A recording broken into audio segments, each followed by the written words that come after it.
Dr. Eric Kelly III and a host of phenomenal speakers from all around the globe for this 7-day virtual event that you don't want to miss. The mission of the Black Business Expo is to raise scholarship money from kids all the way from high school, all the way from college. The Black Business Olympics is one of the largest Black business showcases in the world. It is an opportunity for businesses and companies to showcase their businesses globally. We are going to be giving away laptops up to $5,000 away to students. Again, I'm Olivia Appleberry, the founder of 2 Cents Finance and one of the speakers for the expo. I am so excited to see you there. For more info, go to www.blackbusinessexpousa.com or call 919-308-9090 and hope to see you there. I am Black Business. From the moment I wake until the time I sleep. Yes, I am Black Business. I am Black Business. Tell me, are you Black Business? I am Black Business. Do you support Black businesses? Listen, I support Black business because I am Black Business. Black Business Expo, one of the largest business showcases in the history of Black business in the world. The world! Sign up today at www.blackbusinessexpousa.com or call 919-308-9090. I am Black Business. I am Black Business. From the moment I wake until the time I sleep, I am Black Business. I am Black Business. Are you Black Business? I am Black Business. Do you support Black businesses? I support Black business because I am Black business. Black Business Expo, one of the largest business showcases in the history of Black America in North Carolina. Sign up today at www.blackbusinessexpousa.com or call 919-380-9090. I am Black Business. I am Black Business. From the moment I wake until the time I sleep, I am Black Business. I am Black Business. Are you Black Business? I am Black Business. Do you support Black businesses? I support Black business because I am Black business. Black Business Expo, one of the largest business showcases in the history of Black America in North Carolina. Sign up today at www.blackbusinessexpousa.com or call 919-380-9090. I am Black Business. I am Black Business. From the moment I wake until the time I sleep, I am Black business. I am Black business. Are you Black business? I am Black business. Do you support Black businesses? I support Black business because I am Black business. Black Business Expo, one of the largest business showcases in the history of Black America in North Carolina. Sign up today at www.blackbusinessexpousa.com or call 919-380-9090. I am Black business. I am Black business.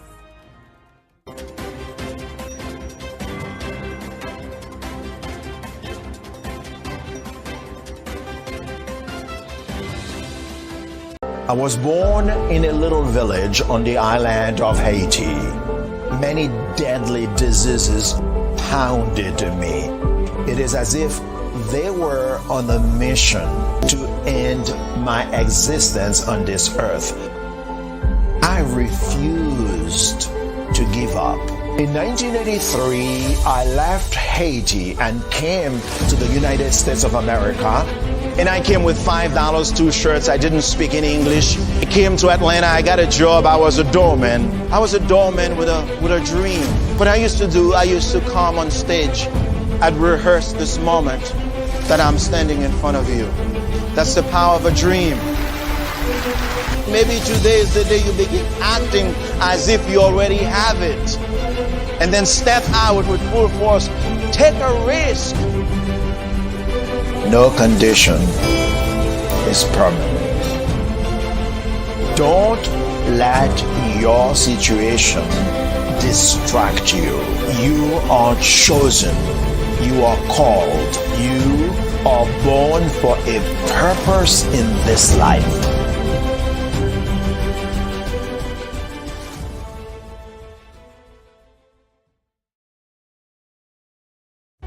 Cash flow. 5, 10, 10, 75. I use the cash flow app to keep track of my charities.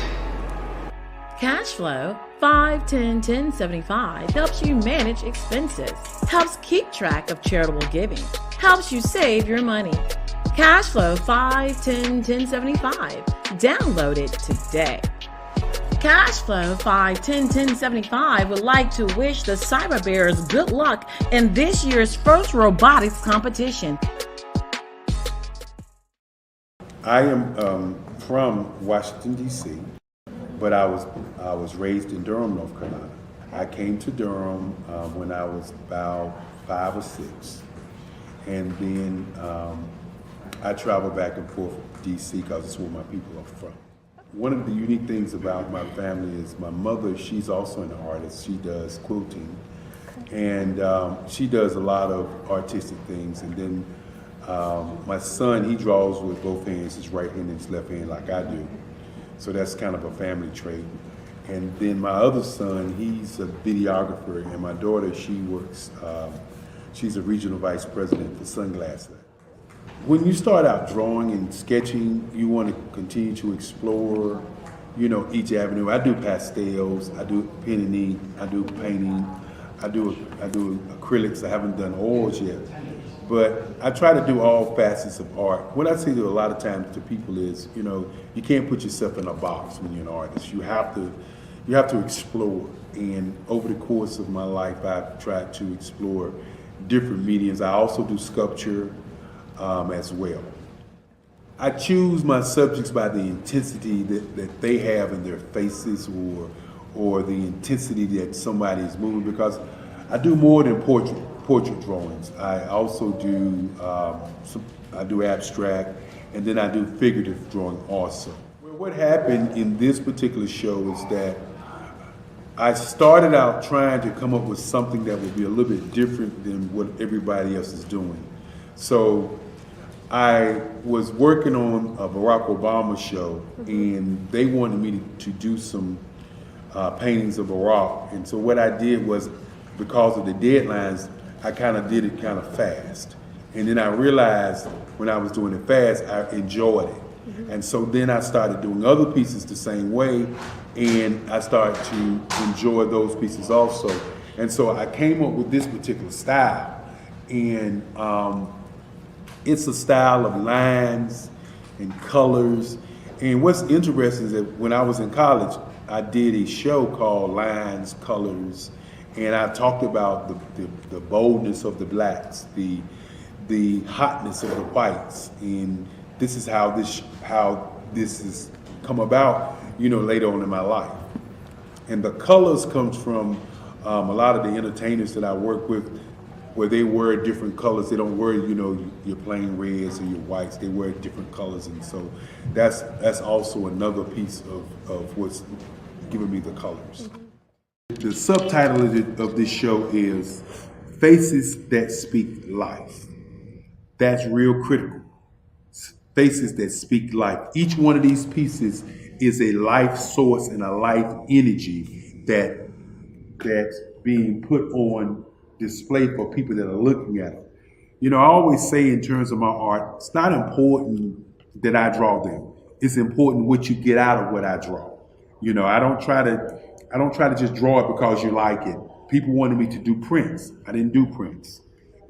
People asked me to do different people, but the people that I choose are people that make a difference in the lives of people in the world. So the human landscape idea was, again, as I say, the lines represent your emotions, it represents your ideas, and it represents your journey as a human being. And that's why you get the different pieces and the different looks. And as you notice, I try not to do one look that looks alike another look. And that's what's the most important part of this show. Hello, I am Dr. Eric Kelly III, the visionary strategist and founder of the Black Business Olympics. I invite you to showcase your Black-owned businesses on the Black Business Network global stage. The Black Business Olympics is a global Black Business Network platform that propels Black-owned businesses into the international spotlight. By showcasing your business on the Black Business Olympics platform, you can reach a worldwide audience of potential customers, partners, and investors. You can also establish yourself as a thought leader and expert in your field, attract lucrative partnerships, and more speaking engagements. In addition, the Black Business Olympics platform provides a valuable opportunity to connect and collaborate with like-minded entrepreneurs and business professionals from around the world. This can lead to new business opportunities, ideas, and relationships. Finally, by sharing your story and expertise on the Black Business Olympics platform, you can inspire and empower others. This is a powerful way to make a positive impact on the world and leave a lasting legacy. If you are a Black-owned business owner, I encourage you to seize the opportunity to showcase your business on the Black Business Olympics platform. It is a once-in-a-lifetime opportunity to make an indelible mark on the world. Be one of the 1,000 visionary entrepreneurs who are changing students' lives, shaping industries, and leaving an unforgettable legacy for their families. Unleash your voice on our global stage and watch your business thrive. Black Business Olympics is one of the largest Black business showcases in the history of Black business in the world. Yes, the entire world. Just give me a call today at 919-308-9090.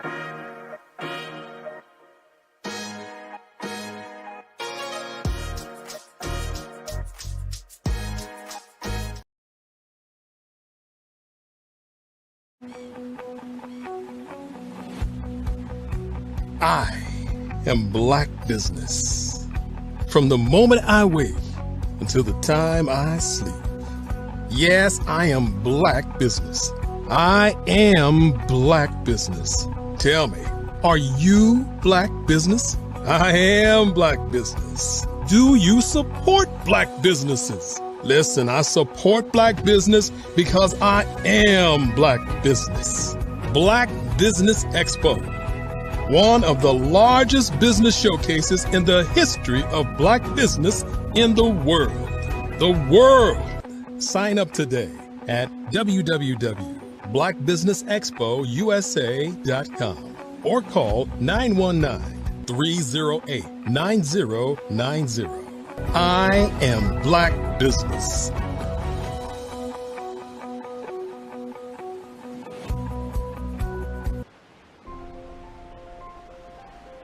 What if you could build your own city? A place where every child can find nurturing people to help them achieve their full potential. A place where every adult can access job training support, where health education is abundant, where social justice ruled the land. A place without limitations. Welcome. You have arrived at STEM City USA. It is what every city should be. A safe and trusted community where you find people and resources to help you become everything you are and beyond. STEM City is unlike anything you have ever experienced. It is a digital twin of the world around you, only better. STEM City is about energy and soul renewal. It is more than a digital world. You can almost feel the power of live cultural events, music, and theater. STEM City promises a better future for children with caring mentors and hands-on activities with dedicated tutors to support our youth. STEM City is your passport to a healthy lifestyle with weekly events addressing our community's many issues. STEM City is your financial well-being with helpful information on wealth management, career advancement, job training, and so much more. STEM City is the community you deserve. It is the city where your dreams can come true.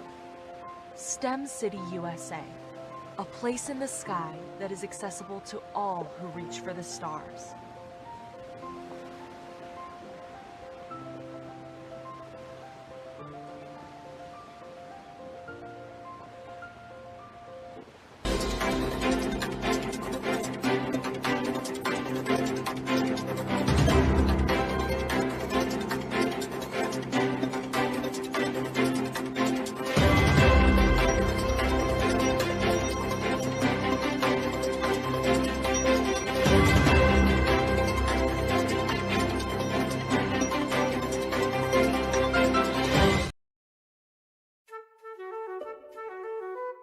This is Dr. Arnold T. Petsworth. He's the owner of Petsworth Vet World, a veterinary clinic in Hopton, Connecticut. His patients include dog, cat, frog, fish, Goldie, dog, and this alpaca. Due to doctor-patient confidentiality, we can't tell you their names. Business at Vet World was steady, and then quarantine hit. Neighbors brought new four-legged friends into their homes. Bunnies. Bunnies everywhere. Dr. Petsworth welcomed these new patients with open arms. The only problem? There were more appointments than he could manage. That's when Dr. Petsworth turned to his American Express business card, which offers spending potential that's built for his changing business needs. He decided to hire a new assistant, Julio, and with spending power built for business purchases, he used his card to furnish a new exam room. Together, Dr. Petsworth, Julio, and American Express Business made sure all the pets of Hopton got the love and care they deserved. And everyone was happy. Get the card built for business by American Express.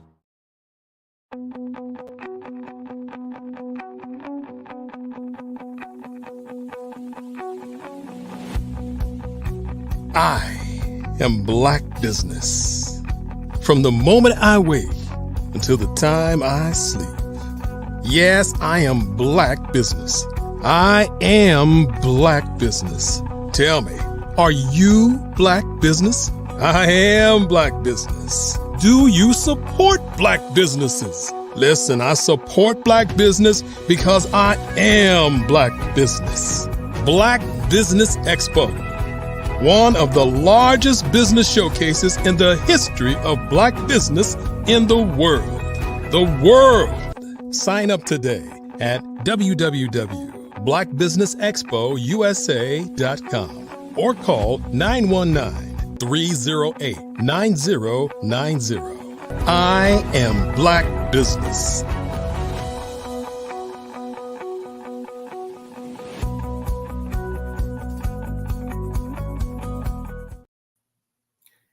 Good afternoon, business owners, entrepreneurs, thought leaders, and corporations. Welcome to the Black Business Network. My name is Dr. Debbie Hood of C Clinical Services, LLC, and I will be your business moderator for this afternoon on the Black Business Network. The Black Business Network is a 24-hour business network showcasing Black businesses, owners, entrepreneurs, and thought leaders worldwide. We have speakers from North Carolina, London, Singapore, Africa, Japan, and cities all over the United States. The Black Business Network is a global community sharing its business knowledge to empower, inspire, and educate businesses about business. We have with us this afternoon for our first fireside chat, Mr. Shermel Mitchell. Mr. Mitchell is a premier keynote speaker, trainer, and leading authority on fatherhood, parent engagement, and personal improvement. He energizes, motivates, and empowers diverse audiences to take action and take control. He's a dynamic personality and a highly sought-after inspirational resource for schools, businesses, nonprofit organizations, and professional services or circles. He focuses his attention on empowering and motivating men to maximize their manhood by self-actualization and rediscovering their true identity. In 2016, Shermel created A Father's Voice Matters, a nonprofit 501c3 organization which focuses its efforts on building stronger families and communities through the promotion of responsible fatherhood. So I present to you Mr. Shermel Mitchell. Good afternoon. Genius is common, and I will see you on the other side. So I'm excited to have you here with us this afternoon, and we've done this before, so I'm excited to have you here with us again. And in just reading over all your information, this is some good stuff that we have going on. Very good stuff. I'm excited to be here. Absolutely. So I'm going to jump right into some things and talk to us about your new role in your career. So my new role in my career, I've just been named the new executive director for the Alabama Head Start Association. So I'm the new executive director working with Head Start programs across the whole state of Alabama. So it's been exciting working with kids from 0 to 5 and working with many families. Excellent. And also, we're so strength-based right now and focused. You've also been recognized by the Casey Family Program as Father of the Year nationally. Tell us about that. Who is Casey Family Programs? Yeah, so Casey Family Programs they are a dedicated, influencing long-lasting improvements in the well-being of children, families, and communities. And so Casey Family Programs prioritize the voices and insights of those directly impacted in the system. So anybody who's been in the welfare or child care system in any span, they advocate and support those children and getting the voices, make sure their voices are heard. Okay, and I believe I was looking at another question. I believe you just told us what the governor of Alabama just appointed you to. That was... Yeah, so here in Alabama, Governor Kay Ivey appointed me to be one of the board members from the Children Trust Fund, Child Abuse and Neglect Prevention. It's called CTF, and so that's been really exciting. My fierce leader, Sally Longshore, all these guys just got me on that, and I'm excited to serve the citizens and be the voice for parents all over the state of Alabama. So tell us a little bit more about the Children's Trust Fund and how you originally got involved. So how I got into Children's Trust Fund, being a father myself, I was a struggling single father. I have 2 beautiful children, and I came in actually as a job opportunity as a program coordinator. And so I started there. In 1 year, I became an executive director.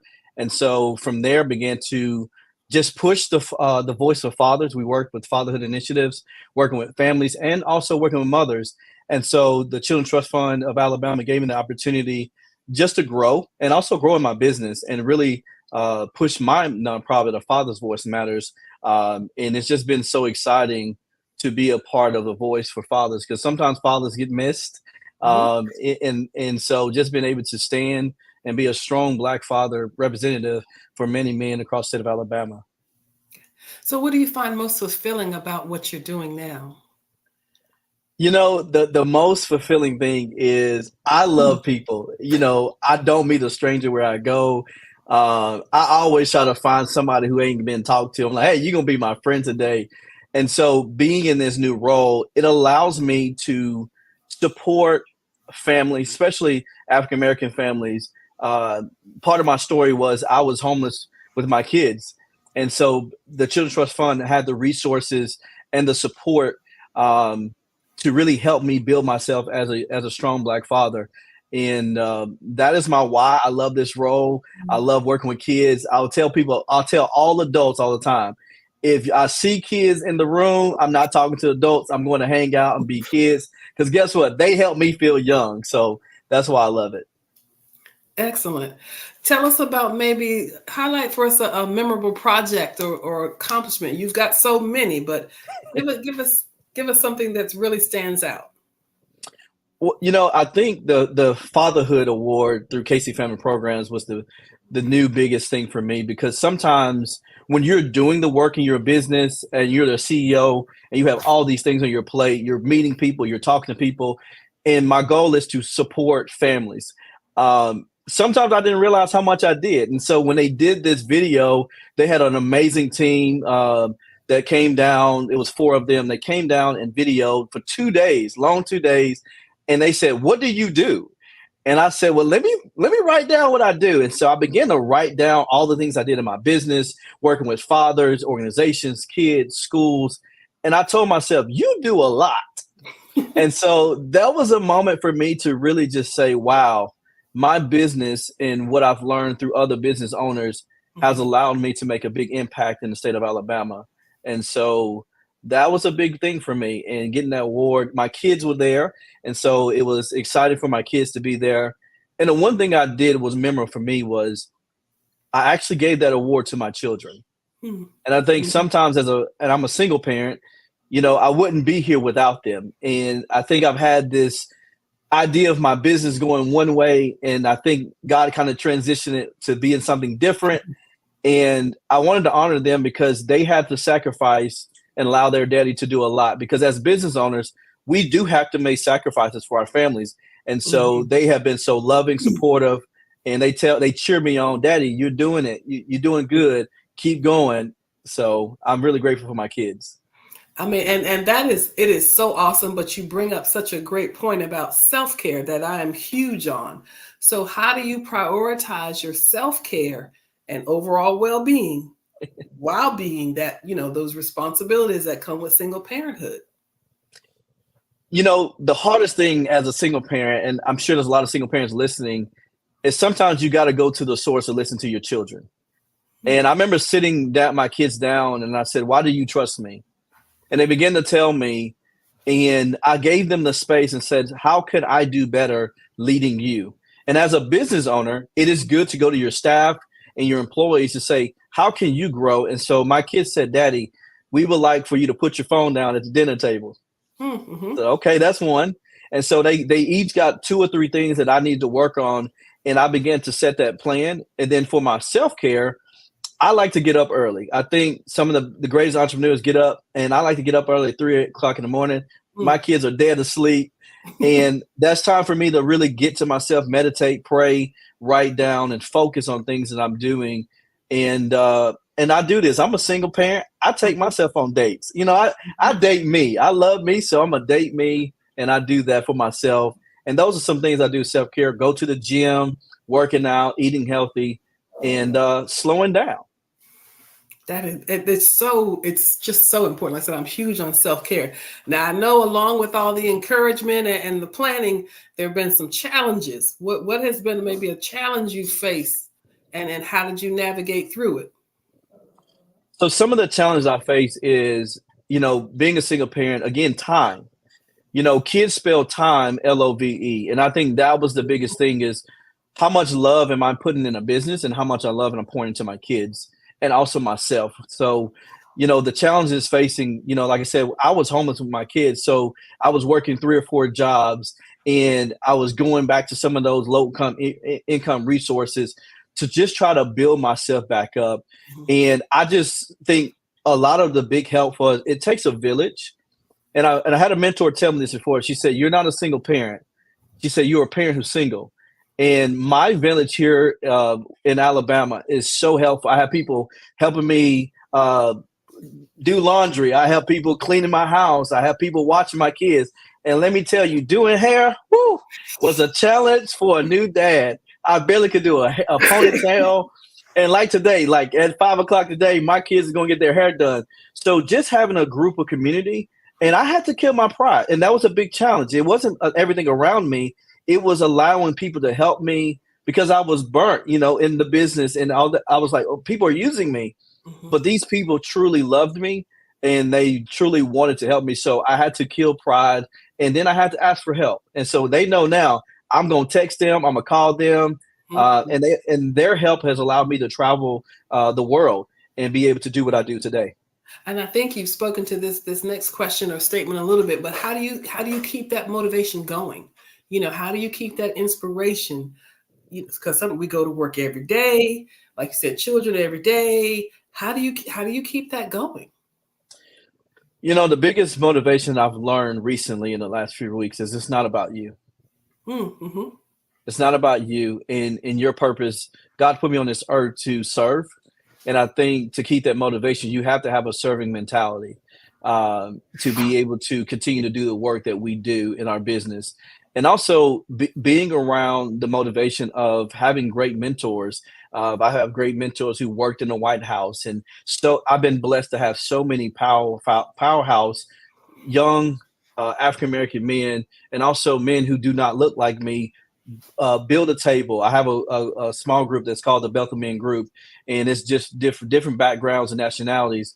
And we're in there, and they were able to train me and be able to walk through these challenges. But they motivate me and say, "Hey, I know you're young, but we're learning from you too." So having that conversation with them has been great. Mm-hmm. And again, I think you've spoken to this a little bit, and you talked about that support system and that tribe, if you will. How have you been able to build that, not only for yourself, but also for your children? Well, doing my business, when you're working with families, sometimes you think that you're there to support and help them. But what I love about my business is we allow our family to pour back into us. And so I think over the years in my business, I've been able to build the relationships. And I think that's the key. When you're building strong relationship, it's not a business anymore. It is a real family. And I think that village started there. I used to be an after school director in the school systems. And I believe kids has been away from me. I've been able to mentor kids who lost their fathers. I've been able to step in for kids of all different races. Moms will call me and say, "Hey, I'm having trouble with my kids. Can you be that?" And so our business has been able to be mentorships and guidance, but also too, I've been able to mentor men who are older than me and say, "Hey, I don't have a good relationship with my children. Will you teach me?" And that's kind of how the name I got, the parent guru, and the child guru was I knew how to connect with kids and families. So, and I know a lot of your work, if not all of your work, is focused is on fatherhood and men. But you've mentioned the women. How do women and maybe those single mothers respond to you? I think I always tell moms, and I'm gonna say it here: moms got a superpower that men just don't have naturally. Mm-hmm. And I believe that I teach my fathers, hey, let's respect our mothers. Let's respect the superpower they have. But also teach our moms too, hey, let's respect the father's superpowers. And I think just being able to be there for moms, I do a lot of co-parenting too.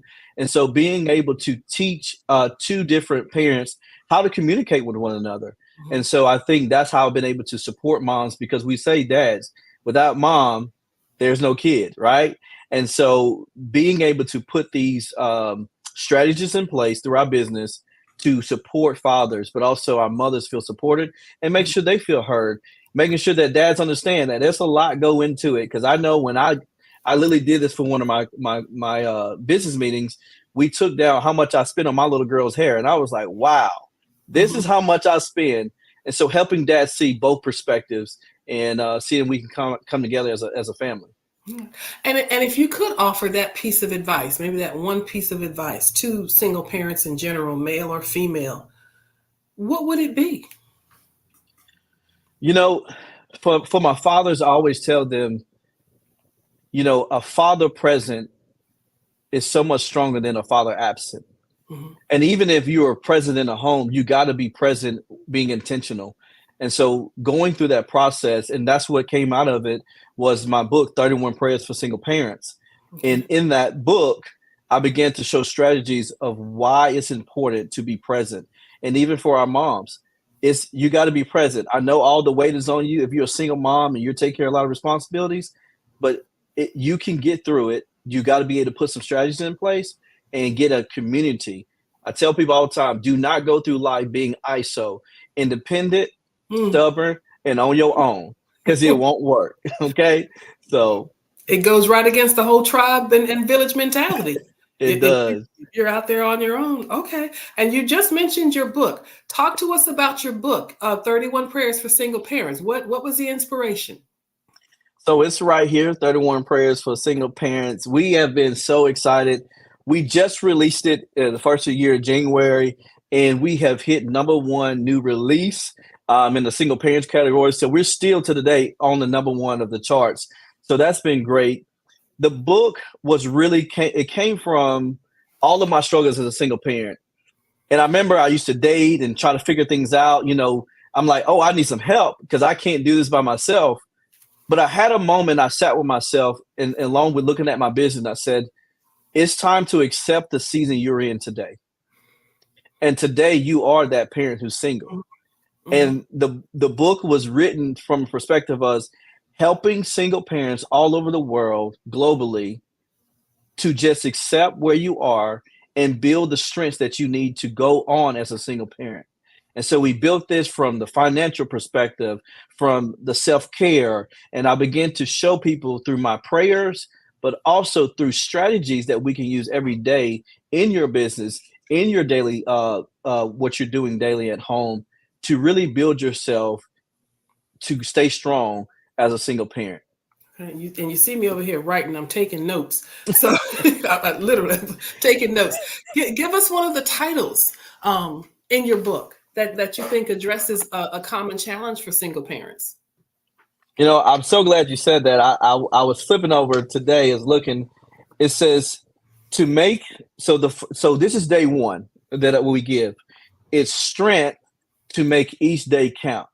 Okay. And I'm gonna pause right there, because if you ever been a single parent, it gets tiring when you're doing it alone. Not everybody understands what you're going through. And so sometimes you get weak. And so what I love about the first chapter is I want people to know that every day counts, even in small wins or big wins.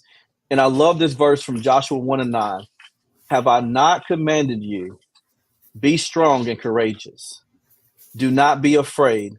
Do not be discouraged, for the Lord your God will be with you wherever you go. And that verse and that history of that word for me was keep being strong. I know you're tired. Keep pushing through. And I think single parents need to hear that. Don't be afraid. Don't be discouraged. You're going to make it through. Your business is going to go well. And that's some things that I had to learn is I had to take each day and take those wins day by day. Okay. Tell us again a little bit more about whether it be the topics in your book or some of the challenges. What's the range there? So we talk through as a single parent, how do you focus on your finances? We give strategies on putting in plans. We even give strategies on self-care. We know self-care. When we hear self-care, it's like, what does that mean? Like sometimes parents feel guilt and shame just for taking a moment. Maybe telling my kids no. I had to learn that. Hey, you got to say no. Or for my business as a CEO, I have to tell my staff, today is not the day. I have to take a moment. Mm-hmm. We actually go through co-parenting. And I think that's one thing that gets really missed. How do you communicate with a person? But also, too, through my experience, I worked with a lot of kids who lost a parent or a parent did not show up. Mm-hmm. And so we begin to walk people through my book of how do you deal with a parent that may not come back? How do you deal with those emotions that your child is going to deal with? And so these prayers are catered to, these strategies is helping parents in every situation all around the world, because there's so many. and we brought it down to 31 of the most important ones for people. What have been some of the responses that you're getting? And is there any difference in the responses, maybe from the males, the fathers, and the mothers? What's some of the feedback you're getting? Very shocking. I've got a lot of good feedback from parents who co-parent as they're going through the strategies. They have put them in place.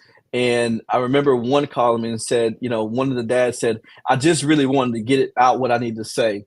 And we do this strategy called the WIN method. We teach parents how to conversate. So we'll go a little bit like this. When this happens, I feel I need, and I'll go a little bit deeper that. When you call me, I feel like you're a little upset. So I need you to probably come at me a little bit different so I can be able to hear you more. And so it takes off of the you method, because most parents, you this and you that and you this, and that's just triggering. And so we tell parents we want to win in every conversation together, not separate. And so, yeah. Go ahead. I'm sorry. No, you're good. You're good. Okay. No, that was pretty much it. And for my moms, I've actually been coaching some moms right now going through the kid not seeing their father. And sometimes I'm able to actually reach out to the father and we meet for lunch. We have a conversation. And one of my great friends, Sean Hart, has a book called Broken Boys Become Broken Men. And one thing that we teach our moms is sometimes fathers are broken as a boy, trying to learn how to become a man. And my goal is to teach them to heal from that, to let go, forgive themselves, forgive their fathers for not teaching them where they are. And I said, if you could change your child's future, how can you do it today with that parent? And that just begins the conversation to change the perspective of our fathers across the nation. I was thinking when you're talking about the communication piece, it's just such effective communication for everyone, because communication can be so dynamic and didactic, and it's simply effective when we know how to. And it sounds like you're teaching how to, giving them the skills, giving them the script, the template on how to state your needs, how to effectively state your thoughts and your feelings without getting stuck. And in that way, the partner or the co-parent can truly listen and learn how to listen and practice their listening skills and responding in such a much more effective way. It just builds effective communication all the way around. And then our children are seeing this. We're giving them such a great model, and they're learning how to do it. One of the things that I always say repeatedly is be quick to listen, slow to speak, slow to anger. And you have two of these and one of these. And I have to learn that for myself as a co-parent, because we always have an answer to respond, but sometimes we got to have ears to listen to learn to respond. And I've learned that over the years, even with my staff and as a business owner, sometimes people can have great ideas if you listen to them and you don't try to connect them. And that could be your next big business break.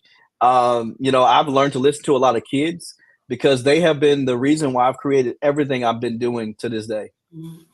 And my chosen population has always been children and adolescents. And I find that when you do talk to them and when you listen to them, it's such a teachable moment. It's such a learning experience, and I've worked with children in the juvenile justice setting. And oftentimes I would ask them, what do you say? What do you want? I know what whoever they are, I know what they say, I know what's written on the paper, but tell me about you. And a lot of times I found they couldn't answer that question. Whether it be because they hadn't been taught the skills or no one had ever even asked them and then waited for the answer. Because a lot of times I would sit there and wait for the answer. Like, these are not trick questions I'm giving you. They're really not. So it's wonderful. Go ahead. And I'll share this. We're getting ready to release this, but what you just said, we went ahead and started in our business. We have this game that it's called Emotions You Know. And this game is really catered to helping kids through their social emotional learning. And so we talk through a lot of people, and just a little bit of research behind it is a lot of kids never been asked a question, how do they feel? or they never been shown how to do it with the feelings they feel inside. And so that is something we're releasing here in the summertime. So we're excited to reach that. If you want to know more, is you can go to Tremel.com, and all the information will be there about our book and this game. That is great, because again, I think exactly what you said. A lot of children haven't been asked, and they don't know how to answer, and they have learned different ways to answer or react to things out of that survival mode or out of that crisis mode. So it's up to us to help to teach them and give them the model. All right. And again, with your book, maybe give us one of the titles that really has impacted you, or maybe that means the most to you. One of the titles is Health and Well-Being of Your Children. And, when I became a business owner, I took a leap of faith. And a little bit about my story. I was homeless with my two kids. We were homeless for 3 months.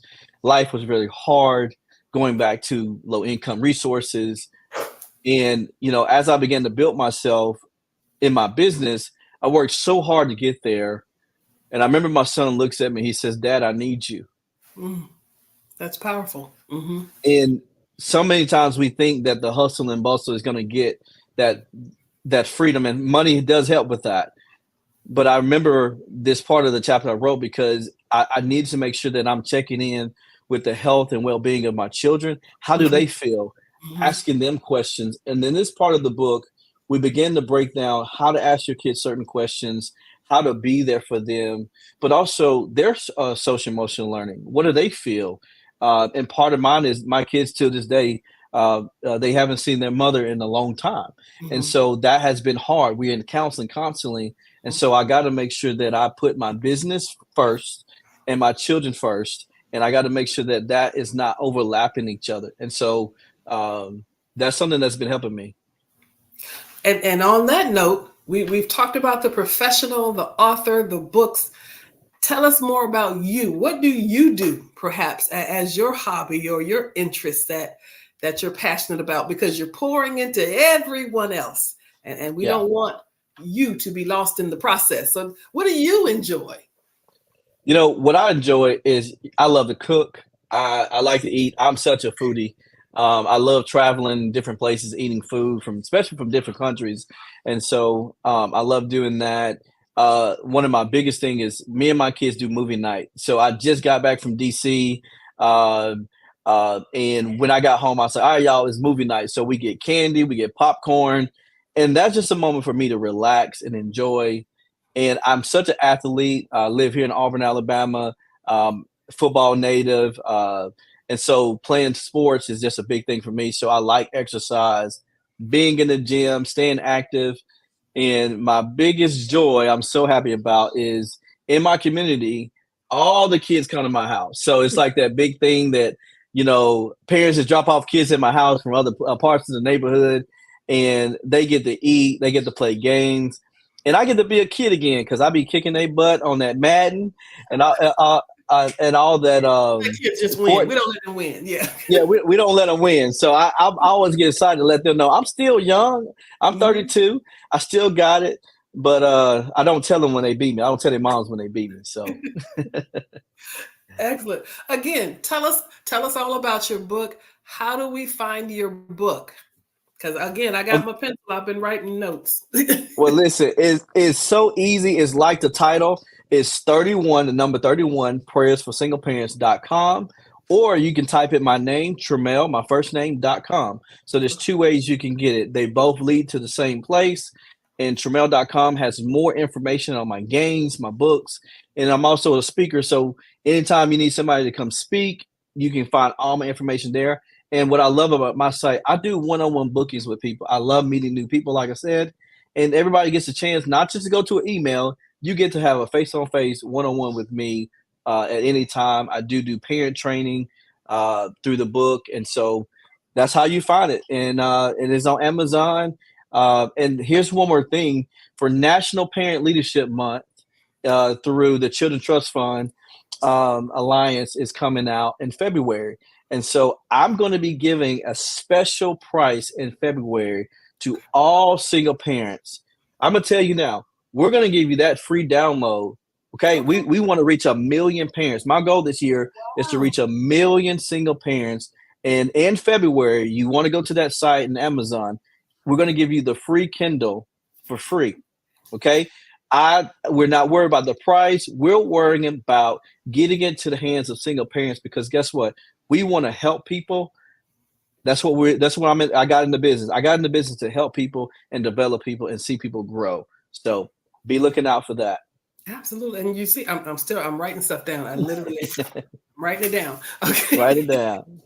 Because I didn't want to miss. Yeah, and I'm glad you said that. National Parent Leadership Month. That's important. So that is the month of February, because we know certain months have certain things going on, and we do not want to overlook or admit it. So National Parent Leadership Month, the month of February. Mm-hmm. Okay. Yep. Excellent. Anything else we need to know about that? Because I myself will be on the lookout for the free Kindle download, and I've already got the website and the book title. So, well, if you're looking for more for National Parent Leadership Month and you want to hear more about it, that is ctfalliance.org, ctfalliance.org, and we're going to have it on our website too. So you can visit Trammell.com. We're going to have all the information there. You don't want to miss it out. Hey, go follow me on social media, on Facebook, Instagram. We are constantly posting things. And if you reach out to me and you said, hey, I was on the Black Business Network, I want to highlight you on the national page. So you send me a personal message and I want to highlight you, because I believe all parents, building the pieces together, parents should be recognized. You are the hero that your child needs. And that's why I believe National Parent Leadership Month is so big in the month of February. That is awesome. And I mean, again, this is such wonderful information. We know how to reach you. We've got the website information. We've got the book titles coming out. So we just want to thank you for coming on with us. We hopefully will have another opportunity. And any closing remarks? This is what I want to say. You see it on my back. Is build yourself, refill yourself, become yourself. And one of the things that I want to remind parents, if you listen to me, is build yourself, build who you want to be, refill yourself with the right things, and become yourself. And lastly, when you do all of that, be sure you push. 31 Prayers for Single Parents is built to pray until something happens. Don't give up. Keep moving forward. And I'm proud of you. You're an amazing parent. You are the national parent leader we need. So let your voice be heard. Thank you so much, Trammell. We just appreciate you so much. Thank you again. Just thank you. Genius is coming, and I'll see you on the other side. We do want to thank the Black Business Expo and remembering that the Black Business Expo's mission is to raise funds for our high school seniors going to college or our K through 12 entrepreneurs. This expo is a fundraiser for students, so please go to www.blackbusinessexpousa.com to donate to the scholarship fund, or use the Cash App that you see on the screen below, and with that being $BBX USA. Our goal is to give laptops and up to $5,000 to 10 students. Students, you can also register at www.blackbusinessexpousa.com. Every dollar counts, so we want to remind you to donate to the scholarship fund.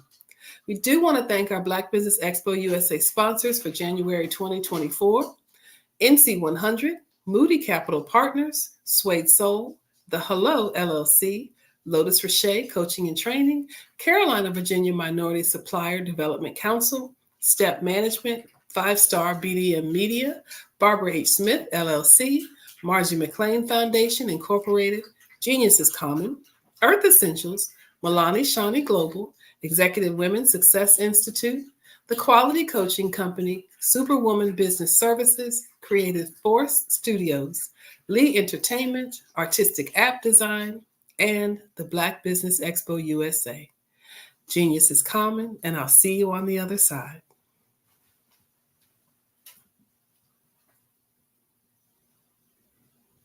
Follow the Brand TV broadcast host, Grant McGaw, as he visits with top executives and entrepreneurs to find out their secrets of success with their personal brand. Follow the Brand TV broadcast host as he focuses on brand development, to build better relationships, bring value to your business, relationships, and career. You will enjoy listening to each episode that is tailored to speak to you directly. If you're looking for this type of clarity in terms of building your brand, you have tuned into the right station.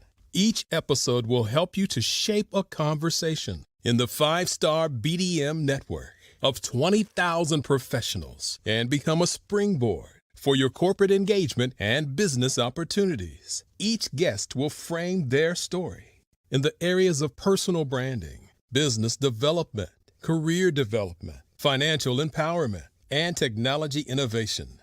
Grant McGaugh explains why he is the CEO and owner of his own professional career.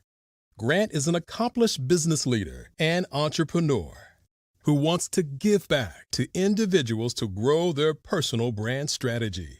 Tune in as he weaves his story about new possibilities, while to you exceed expectations. If you love storytelling, this show will make for fun.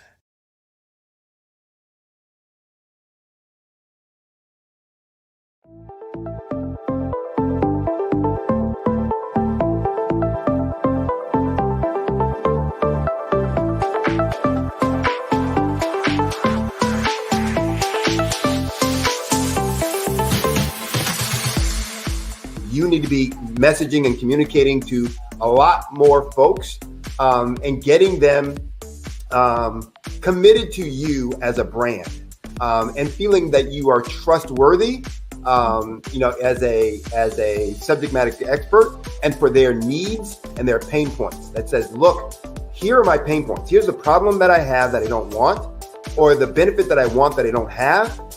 And Grant and Sydney understand that and are giving me information to be able to assist, in my eliminating those pain points.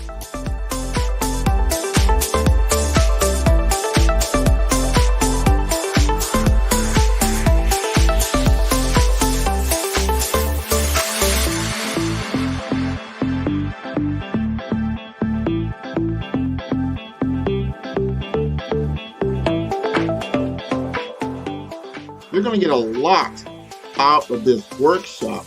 We're going to show you ways that you can begin to look at this particular problem, that you can apply different formulas, techniques, and skills. They're going to get you to that next level. And then you'll understand the value that we're bringing.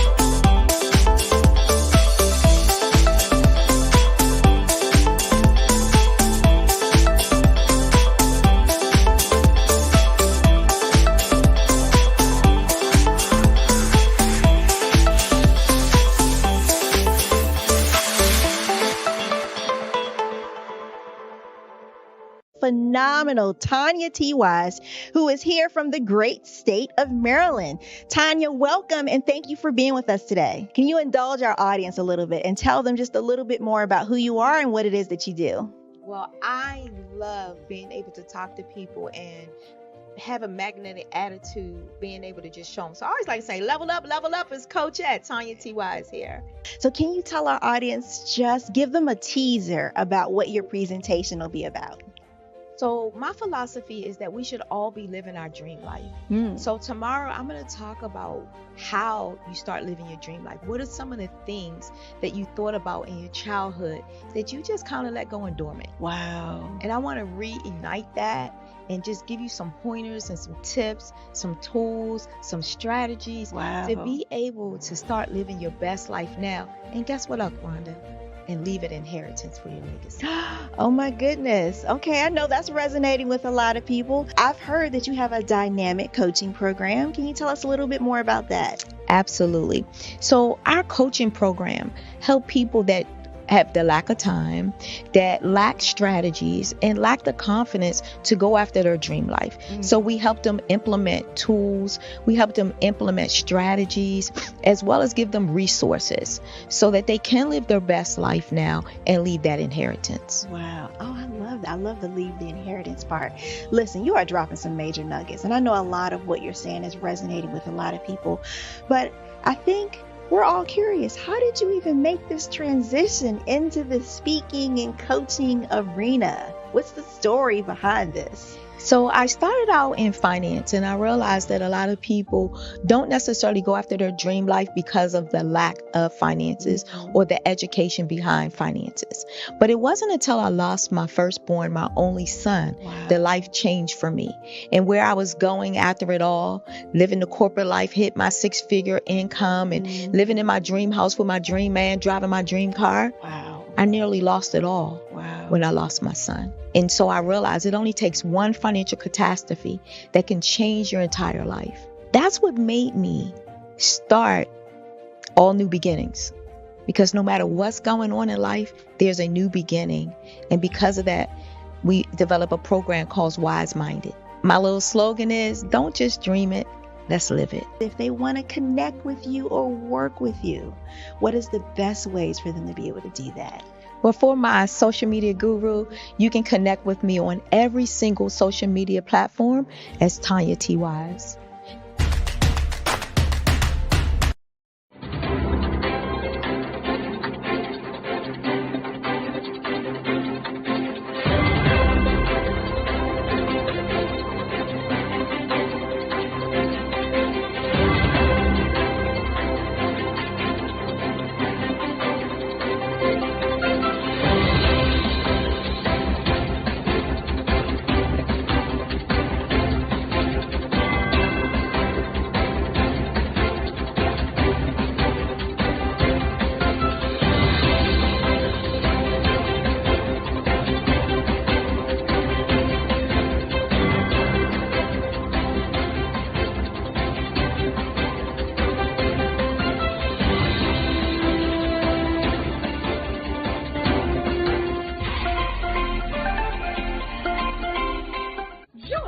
Dr. Eric Kelly III and a host of phenomenal speakers from all around the globe for this 7-day virtual event that you don't want to miss. The mission of the Black Business Expo is to raise scholarship money from kids all the way from high school, all the way from college. The Black Business Olympics is one of the largest Black business showcases in the world. It is an opportunity for businesses and companies to showcase their businesses globally. We are going to be giving away laptops up to $5,000 away to students. Again, I'm Olivia Appleberry, the founder of 2 Cents Finance and one of the speakers for the expo. I am so excited to see you there. For more info, go to www.blackbusinessexpousa.com or call 919-308-9090 and hope to see you there. I am Black Business. From the moment I wake until the time I sleep. Yes, I am Black Business. I am Black Business. Tell me, are you Black Business? I am Black Business. Do you support Black businesses? Listen, I support Black business because I am Black Business. Black Business Expo, one of the largest business showcases in the history of Black business in the world. The world! Sign up today at www.blackbusinessexpousa.com or call 919-308-9090. I am Black Business.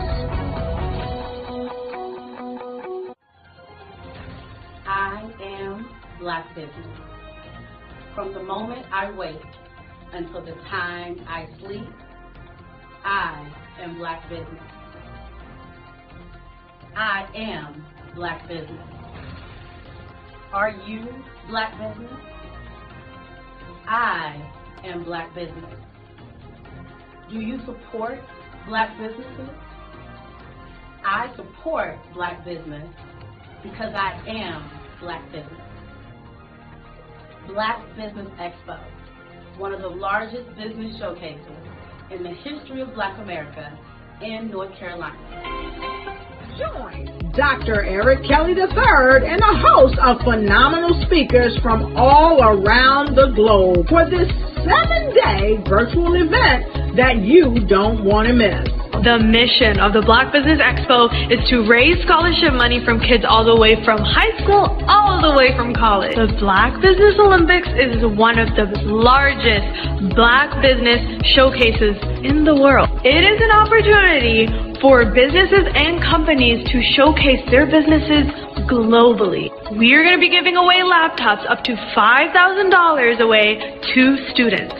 Again, I'm Olivia Appleberry, the founder of 2 Cents Finance and one of the speakers for the expo. I am so excited to see you there. For more info, go to www.blackbusinessexpousa.com or call 919-308-9090 and hope to see you there. I am Black business. From the moment I wake until the time I sleep. Yes, I am Black business. I am Black business. Tell me, are you Black business? I am Black business. Do you support Black businesses? Listen, I support Black business because I am Black business. Black Business Expo, one of the largest business showcases in the history of Black business in the world.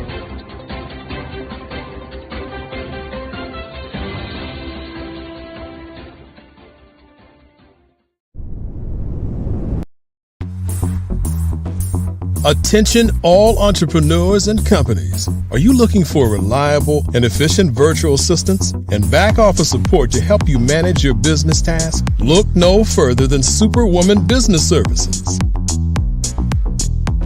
Our team of virtual assistants provides a full range of administrative support services, including operations management, social media marketing, and much more. We also offer website design services to help you create a professional online presence that reflects your unique brand. In addition to administrative support and website design, we offer business development and structuring services to help you grow your business and achieve your goals. We'll work closely with you to identify areas of improvement and develop a customized plan to help you reach your full potential. At Superwoman Business Services, we understand that running a business can be overwhelming and time-consuming. That's why we're here to help you fly high and achieve success. Our virtual assistants are highly skilled, experienced, and dedicated to providing you with the support you need to thrive. Come fly with us and take your business to new heights. Let us help you become the superhero entrepreneur you are meant to be.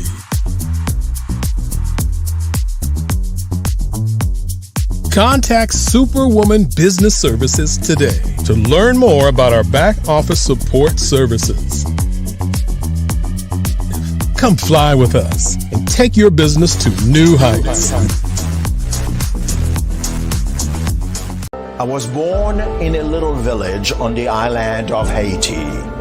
Many deadly diseases pounded me. It is as if they were on a mission to end my existence on this earth. I refused to give up. In 1983, I left Haiti and came to the United States of America. And I came with $5, 2 shirts. I didn't speak in English. I came to Atlanta. I got a job. I was a doorman. I was a doorman with a dream. What I used to do, I used to come on stage. I'd rehearse this moment that I'm standing in front of you. That's the power of a dream. Maybe today is the day you begin acting as if you already have it.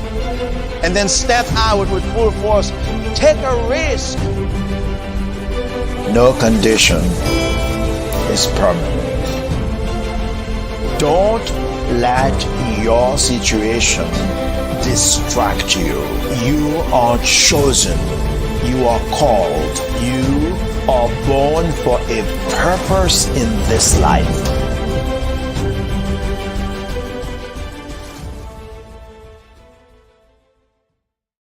Hey guys, my name is Caden. I'm the CEO of Caden Teaches, and my genius is teaching kids about financial literacy.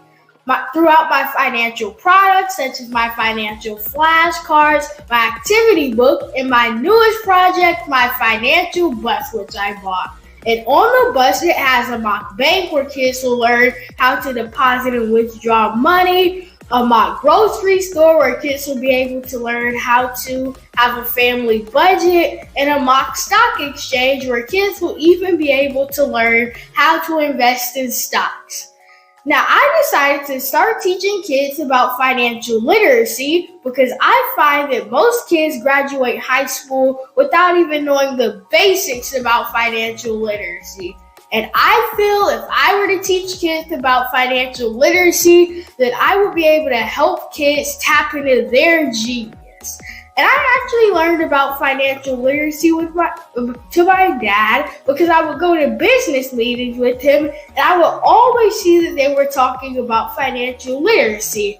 And at that point, I didn't understand what financial literacy was. So I took it upon myself to learn about financial literacy and teach it to kids in a way that they could understand. But I want you guys to help me help kids tap into their genius by going to my website, cadenteaches.com, and you can sew into me in my financial bus by going to my GoFundMe link. And remember, if Caden can, you can too, because genius is common.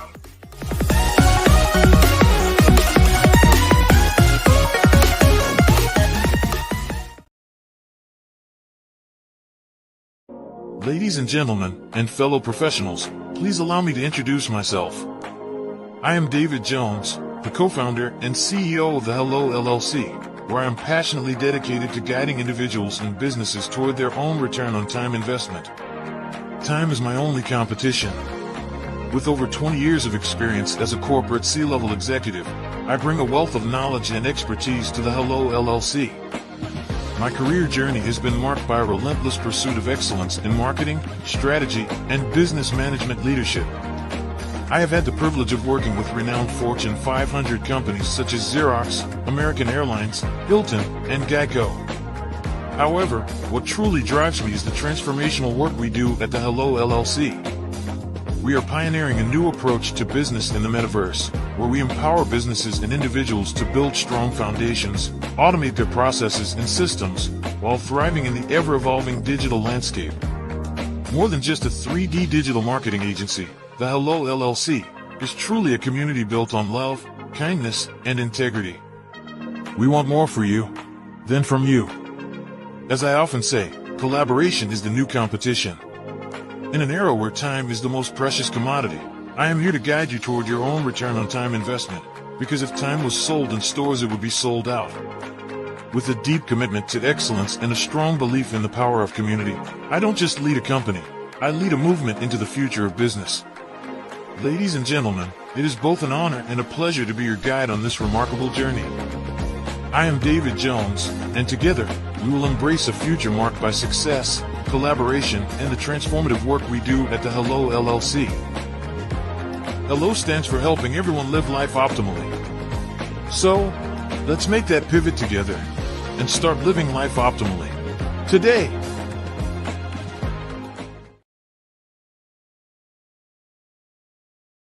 Are you a forward-thinking entrepreneur or business owner? The world is changing faster than ever, and it's time to pivot and adapt to the future. Hello LLC is here to help you do just that. Hello stands for helping enterprises leverage leading-edge optimizations.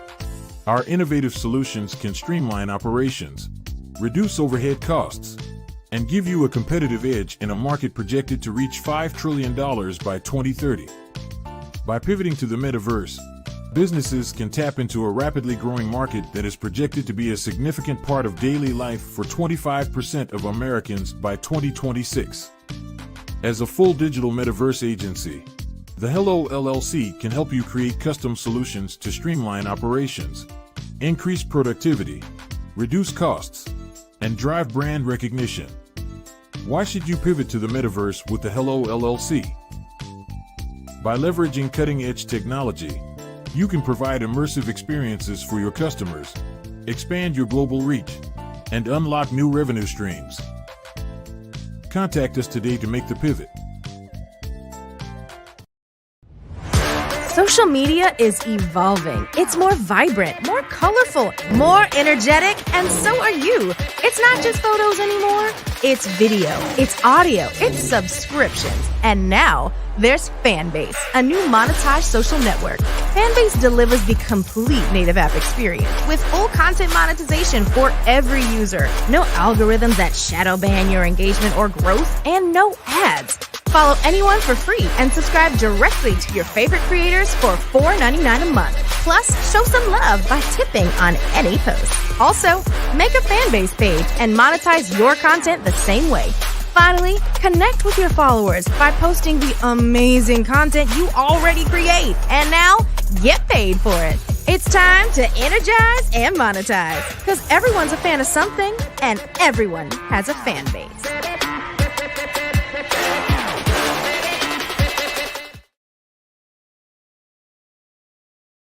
Sometimes you got to hear the news from the Black perspective, and more specifically, Black publishers. And that's exactly why you have to download the Hey Tie app, the largest mobile app delivering breaking news, videos, and podcasts from 200 of your favorite Black publishers. Yes, 200 Black publishers delivering news as it happens, literally all in one app. Go to hayti.com or download the app in the Google Play Store or Apple App Store. It's completely free, along with information that you can trust, so go check them out.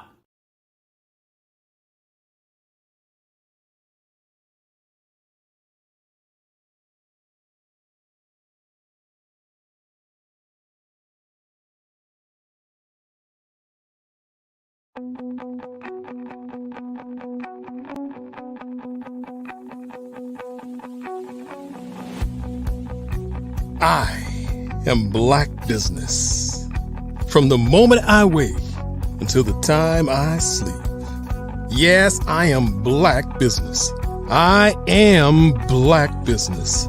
Tell me, are you Black Business? I am Black Business. Do you support Black businesses? Listen, I support Black business because I am Black Business.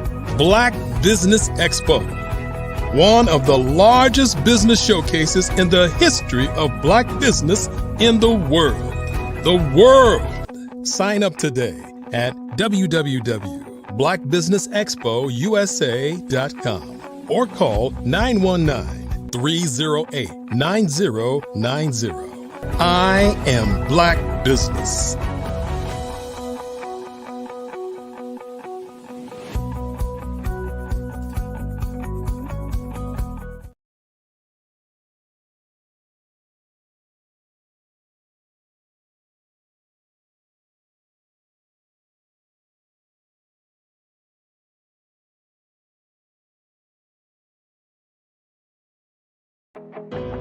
I am Black Business. From the moment I wake until the time I sleep, I am Black Business. I am Black Business. Are you Black Business? I am Black Business. Do you support Black businesses? I support Black business because I am Black Business. Black Business Expo, one of the largest business showcases in the history of Black business in the world. Sign up today at www.blackbusinessexpousa.com or call 919-308-9090. I am Black Business.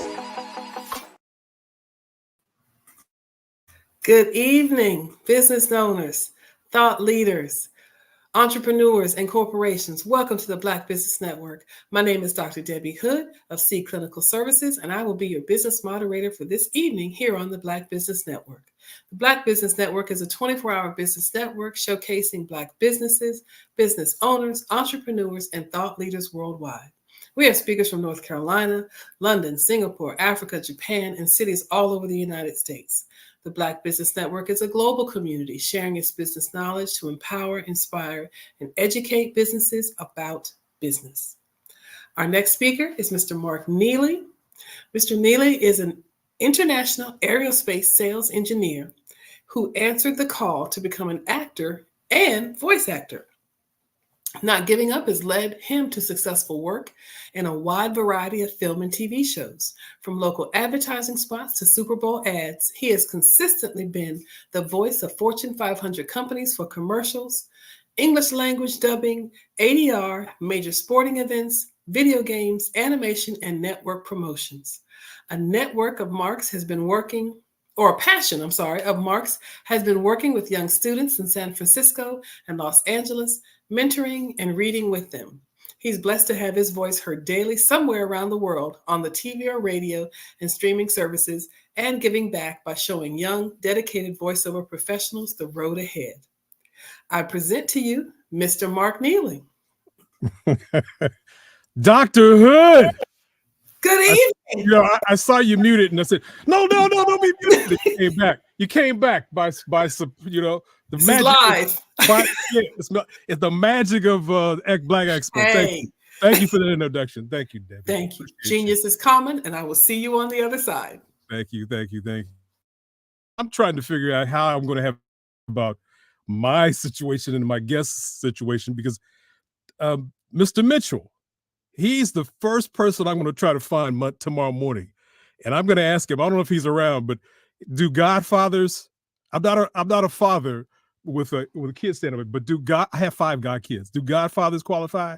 Because that Kindle could hook them up. We'll talk about it. But no, I'm honored. I'm honored to be here, and everybody. I don't know. Maybe this is the 5th, 6th time, but I'm honored to be the voice of a lot of the commercials. I hear the guitar playing. Oh, here comes my voice. Black Business Expo. Listen, she just said it. Passion. It's passion. I don't possess a James Earl Jones voice, the "you are my father" stuff. I mean, I do all types of work, but it's more about passion. I love things. In this situation with Dr. We've become very good friends with the passion and what this channel means, this network means, this global presentation. I just love what I get a chance to do. And when I did that, all those things came into me about what my grandfather was. He was a store owner in Nashville, Tennessee, who would have loved this. And all the people that I've really worked with, my father was a business owner. Just the passion that you have to do something other than a job brings you to something. And I was in that for a long time, and I can't carry a briefcase anymore. I got to do what I wish to do. So I started my whole life in meeting people and interest to try to figure out what this was all about. And acting is a tough business when you think about what the possibilities can be. But if you really, really want this or anything else, no one's going to stop you. You got manifestation, you got prayers, you got affirmations, all the things that you can help. And this is one of the things, hearing all these positive people, even little man who was just on. I wrote his name, Camden Harris. Think about his life and what it's going to be and what it is now. I didn't really get that independence. I got to do something until middle age. So all these things that I'm doing now, have the opportunity to do, are amazing. Just today, I was doing commercials for business in Copenhagen, Denmark. That's crazy. Coming up next month is Black History. I've got a lot of jobs to do for various companies there. E-learning, ABCs, I've got things to do with them. I'm going to probably be the voice of the Bob Marley movie for radio, the trailer for that. Just a lot of different things, but I'm blessed to have the energy to have kept going to make all this work. So the passion to do this, and I've got a great guest and friend that's coming up that I've had a chance to meet recently, but it's about finding, this is a different deal because most people just are here for their whole half hour, 40 minutes of talking about themselves. But I had a situation where I had a author that I wanted to share, who I was doing an audio book for. I wanted to share her story, but I said, wait a minute, she would be best to talk about it herself. We could just go back and forth and question each other. So it's happened that I like this time because people have seen me, and I hope you're not tired of my voice. Not just yet. I mean, we can recommend people. Dr. Kelly, if you're listening, keep me on maybe a few more months. But there's some people that are amazing at doing this. But I'm just, again, sharing that passion. And for all the business owners that do this, or presenting their wares, it's your passion is what people buy. It's what people connect with you with. I've got 21,000 people on LinkedIn. And I'm going to shout out some of my people that, the reason I say that, I am busier than I could possibly ever be. And I started wondering whether people would really want to hear me do the commercials or do things, but sticking with it, again, prayer, and finding people that knew it and questioning them, finding out how it's done. I didn't need to create what this voiceover business or acting business was. Just find the successful ones, match that, then bring Mark Neely into it. So I'm going to shout out Grant McGall, 5-star BDM, and Bree Morris, because I did commercials with them, but I need their help. I'm going to be reaching out to them because I am that busy, as I just said, but they're dynamic people that have special skills, and we should be using each other. Just as the commercials say, are you Black business? I am Black business. Do you support? Well, I want to support them because they've supported me. We're going to do that. And I hope we can support what Mr. Douglas is up to now today. But for people who want to do this work, it's just reaching out and finding the ones that are doing it. People say, I have a good voice. You have a good voice. Not what this is about. It's about, do you have acting skills? Are you training? Are you investing in yourself? It's not just even equipment. I've got maybe $7,000 worth of equipment in here, but most of the equipment is in my microphones and condensers and things. This room I built myself. It's in my garage. Everything you've heard me do comes from here. So you don't need all the fancy, you need the passion and energy to go find out how it's done. And there's so many different areas of this work to do. One of the things I'm going to do this year is talk about professional presentations. In your work, which now on the internet, a lot of the things you do, professional presentations, you're killing some of your profitability.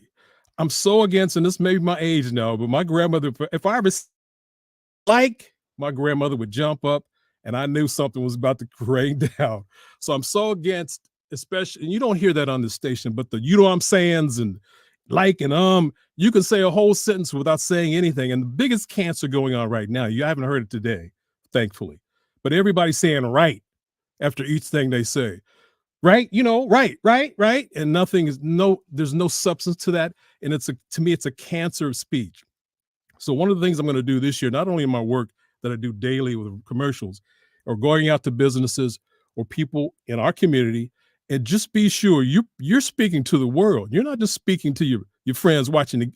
We're not going to talk about what's going on in the game because this is going to be played all month.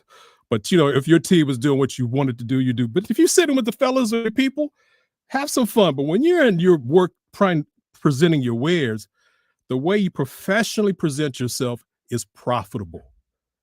And nobody can get into this business that I do, speaking to millions, without being able to pronounce these words, but I'm putting the texture to them, pronounce them as they're meant to, they're written for. Again, you should know me. I said, that's wrong. I did I was the original speaker for the Huggies commercials. As I said, this week is gone crazy. So it's a wonderful place. I'm humbled by it, and I work hard each day with manifestations, with positive sayings, just as Mr. Mitchell had on his back wall and Dr. Hood had on her back wall. I have reminders in front of me all the time because this is a place where your positive presentation in acting, for voice acting, you have to be there every day. In that way. So every commercial I'm just about here, I've had an opportunity to voice. I've auditioned for because I have some of the top agents in New York and LA. I've worked hard to get that, but I had to go learn that.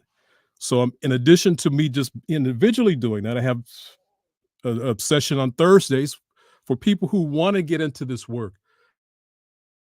I have a good voice. We in our community, we have the voices. We can sing, we have all those things that go on, but learning how it works, learning how each sentence is a movie. learning how it's worked. I have that kind of session, a Zoom session every Thursday, 5 o'clock p.m. California time, 8 o'clock East Coast. And if you're looking to do that, if you're looking to get into this area, come forward. I'm hoping Mr. Douglas is there. We can bring him on anytime, because I want to let him talk about his area expertise and how he can help people and help myself too, with what's tax time is coming up and what we have to do to structure our businesses and do it properly. So that's, oh, wait a minute. The magic of the internet. I just had a thought. And there you go. Here you are. Good afternoon, sir. Good afternoon. Mr. How are you? I'm doing great. How are you? I'm fantastic. I'm so happy you had some time on this busy Sunday to come and hang with me and talk about what's a great thing. I mean, the people that are at this channel, man, they're amazing. You could just we don't even have to be presenters, but there's some amazing business people here. Individuals. You're absolutely right. We can learn absolutely tons from. So just in our wait, we heard some amazing presentations, but I want to hear people to hear your amazing presentation right now. You're in Atlanta, correct? That is correct, sir. Yeah. Well, yeah, good stuff. And we're going to go back and forth and ask questions of each other, but I really want you to have the shine here, because again, people have seen me, people know my voice and the rest, and I want them to be able to come and know how to reach out and train and figure out what that process is. We'll give all the websites, but I want this to be your time, the time we have remaining. So, okay. You've been in this business for a bit. How did you start? I mean, I don't know, people begin like the little man. I don't know if you're here when that little guy was here talking about money. I don't know. Did you start then, man? Is what? No, not nowhere near. I tell you, he's going to be light years ahead of me when he gets my age. I tell you. Yeah. Actually, I started really in high school. I took a couple of accounting classes, and I was pretty fluid with the numbers and that type of thing. And I went and got my degree in accounting and started out working for the Internal Revenue Service as a revenue agent in Los Angeles, as a matter of fact. Okay. Did some years with the IRS, and then I moved to corporate America. Okay. And the advantage of, I would say, being starting out as an auditor is that you can read the numbers. That's very key. And that way you can read the reports, make them speak your language, because numbers never lie. Right. The results are always there. So after several years in corporate America, I did some work with the American Cancer Society and as a nonprofit. And these were very high profile positions that I held. And after a period, I was like you, I wanted to not carry the briefcase anymore. Wanted to do my own thing. Yeah. And my wife said, well, why don't you start your own business? Well, I thought to myself, well, how do I do that? Yeah. And started doing the research. Came up with the business name, got my certifications, and I also have a master's in accounting as well. And so it was very slow at first, very slow, because of course you have to develop your clientele, and it's slowly grown. And I've been in business now since 2010. So it's been, I would say, it's still a journey. It's still a journey, but the steps are there. And I gotta applaud you. I mean, anybody who steps out, because that is, you're looking over a cliff. But I think if the passion is there, I just can't talk about the screwdriver anymore. I know I'm supposed to, but something's driving me to do what I really wish to do. So I applaud you, man. Really do. And as you said, the passion, you have to, you can't look back. You have to moving forward. The next step is always the next step. What do you do next? And, of course, the Lord has to be there with you as you take on these challenges. It's almost, when you go to sleep at night, you don't know what's going to happen tomorrow. But if you wake up with the same vision, and as you said, the same passion, That's what's going to drive you to your success. I imagine you didn't have a plan B. I mean, that's what I was. I I was didn't. lucky. I didn't have kids and even a relation or wife when I got in this. But I wasn't. There was no plan. Okay, this is what I'm going to do. I'm going to do this. I'm not like, okay, well, if this doesn't work today, I'm going to go over here and sell pops. No. Popsicle. Exactly. No. You had a plan A. I'm guessing it worked. That's what it was. Plan A. Good. You know, I'd already worked corporate America, so I knew what plan B would be. Go back to where I started, and then, you know, in my own mind, I would be a failure because I started something and I never finished it.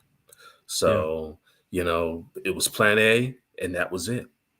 As I said, I'm gonna keep the shine on you, man. I really do. I really want to do that. So, well, I have a couple questions for you. Okay, as well, okay, we'll do that. But I want to make sure we get you in there. But please, anything on your mind? Okay. Well, you know, as I indicated, my education really is what afforded me to do this, because, you know, you can be a tax preparer and not really have any education, you know, because you're basically doing what the software tells you to do. But with the education, the experience, that allows you to basically see inside what's going on in a business, a client's business, where the pit holes are, should I say the potholes are, or the pitfalls. Right. Where if they keep on this same trajectory, they're going to go over the cliff. Yeah. You know, because I know it's a lot of people I've spoken with. They start a business, but they didn't create a business plan. Yes. And most people don't create business plans, and they don't realize how vital those things are, because my one-page business plan right in front of me. There you go. I mean, it's my cliff notes again. I said I keep looking back and forth. Okay, stay on course, Mark. That's it. But a business plan is nothing but a roadmap, you know, because as you go along, you're going to alter it. You're going to say, okay, well, here's a dead end. I need to make a left or a right, or do I just knock down this wall and keep on going? You have to have it's kind of like your game plan. Those who are in sports, you know, you have your coach, and your coach is drawing out the plays. Well, if you don't execute the play, you may not score. Right. So the key is, you know, the business plan is the play. You're executing the play.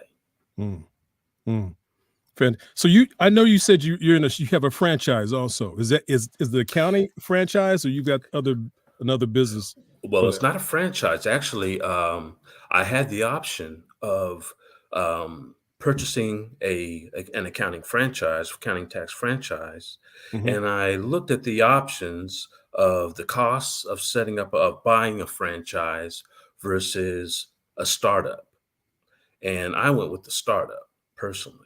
The franchise, it will afford you guidance, assistance, marketing help.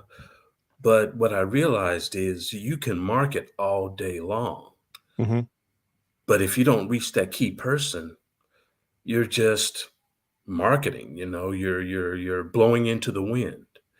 And that's been one of the challenges I'm still working through. When you say startup, does that mean you got investors, or just for you? Startup means, is that what you mean when you say startup? No, startup means I basically came up with the business name, funded it myself. Okay, good deal. It again, I know there's people. A lot of what this channel is about. Yes, selling our own wares, letting people know who we are, but there's another big audience of people out there that want to start businesses. How did you do it? That has to be the best way to learn it. But looking for advice, so, you know, just desperate to really find out. Some that have failed, but some who were really the places we were, put down the briefcase. Man, and I didn't have this channel. I mean, let's just jump out there. So when someone is, you know, like the young guy, but early 20s or whatever, what advice would you give a small business owner that wants to use a service like yours, Victor? Um, I would say if you don't have a business plan, get with a professional and develop one. Mm. That will give you some insights on things you maybe had not thought of. Mm. For example, if you have a body shop, let's use that for an example, and you have a space or you don't have a space, you want a body shop. Well, people think, well, I just get a garage and I start Yeah. working on wrecked cars. Right. Right. Right. Well, there's a lot more to that because if you don't know how to do it, you need to hire staff. So hiring staff, of course, costs Mm. money. You need to uh, purchase equipment because a lot of times, if you're working on a vehicle or if you're repairing a vehicle, you're going to have to use a lift to put it up in the air to get up under it, or to uh, a paint stall if you're going to repair and paint. Mhm. You're going to need this equipment, these things that you probably never thought of. So if you put it on paper and you start to visualize what it's going to take to get this thing off the ground, Yeah. Yeah. it's going to open your eyes to uh, the volume, I'll say the magnitude, the scope of what your endeavor will entail. Mm. And a lot of businesses I know, they just get started. They don't even look at a business plan. They just get started. Yeah. And after they get started, they run into a brick wall. And Yeah. that is because they don't have the business plan. They've gotten to step 3, but they don't know what's in front of them. They don't know how they're going to get to step 4. And that business plan is what's going to lead you to step 4. Or it might even show you a detour that you can maybe skip step 4 and go to step 5. Mhm. Mhm. So, There's I didn't plan on this question or this moment, but personally, I had a couple years ago, I was searching for attorney, well, not attorney, but a tax person. mhm, And I had another actor recommend someone, and this brother was black guy from Ohio State. I went to Ohio State University. mhm. So, oh yeah, I got to go with Alma my mater. alumni Yeah, guy. yeah. Man, I it it cost me $4,000 in fees months later from the IRS. So because I was, yeah, come on, let's do this. But I really jumped in without any knowledge of how to do it right. And I would, if that time was up, I would have been calling on you to do some advice. But is there a way to know? Because this is tax time now. But is Right, there a way to definitely. understand I know I'm learning all the deductions that I need to make in this room Mhm, and what I do in the house. mhm. What would be your advice to go find? Again, I wasn't planning this, but this is something that happened to me. It was a hurtful moment, but I Right. had to go take care of it. What would be the step to go not hurt yourself in your pocket and do it right? Because you want to do it right the first time if you're going to pay the taxes and so forth. But any suggestions? Well, at the same time, you want to do it right the first time, but also you want to be consistent because from year to year to year, if your business is fluctuating, I'll say, or if you're 1 year you have a profit, next year you have a loss, next year you have a profit again, this perks the Internal Revenue Service's ears. Why are Mm. things, up and down, up and down, up and down?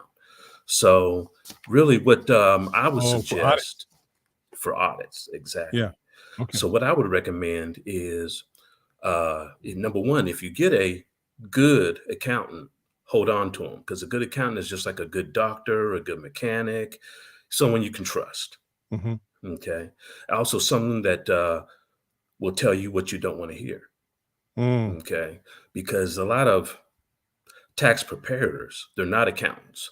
They'll just enter it into the system, into the software, Mhm. and whatever comes out, comes out. Mhm. Whereas when you have a conversation with your client and you kind of delve into their business, you start to find out, okay, what kind of deductions they have, uh, do they travel? For Mhm. example, you have your your sound room.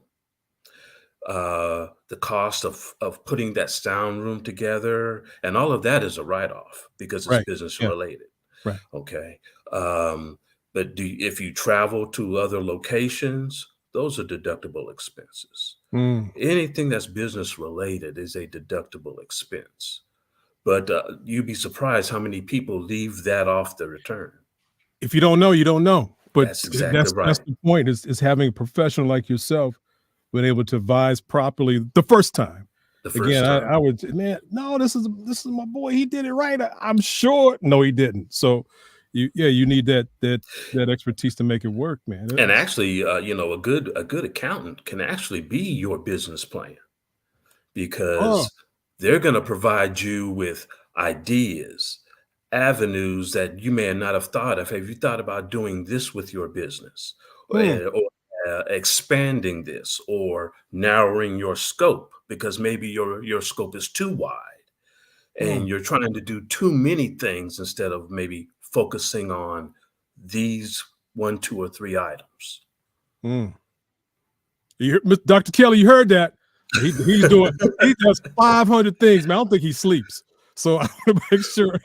Well, but if he's successful at it, he Yeah, knows is. what he's doing. But that's somebody who's doing 1,000 things. You need Victor Douglas, man. So I don't know how much time, but I want to make sure you get all your website, email, how to reach out to you, because I want people on this channel to reach out to Victor because you just said something I didn't realize and think about. What the accounting person can help your business more than just crunch, adding, Well, yes, subtracting most numbers. definitely. I'd never really thought of it in that sense. So people, please reach out to Victor.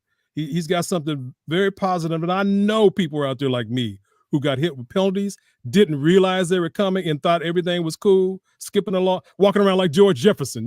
Everything's good. No, until they get that until call you get comes. that letter. Until you get that letter. That's right. So quickly, we can do it again before we end. But how do we reach out to you, man? How do we find you? Well, my website is https:// www.precision, PRECISION, accounting, ACCOUNTING, and tax, TAX.com. You can also reach me at V as in Victor, Douglas at precisionaccountingandtax.com. Good deal. I'm going to say it again. I mean, you hear all those repeat commercials. I mean, I said, man, y'all heard my voice enough. No, you got to continue the marketing, continue. So one more time, your website. It's www.precisionaccountingandtax.com. Fantastic. And folks, if you really want to get into and pursue voiceover, again, every company needs voice. Every company needs accounting. Every company needs voice. If it's just your answering machine, you don't want to project to the world that you're lacking in how to communicate. That's right. It's so key to make it work. If you've got if you're communicating like Mr. Douglas, the person who runs the business is the best passion for it.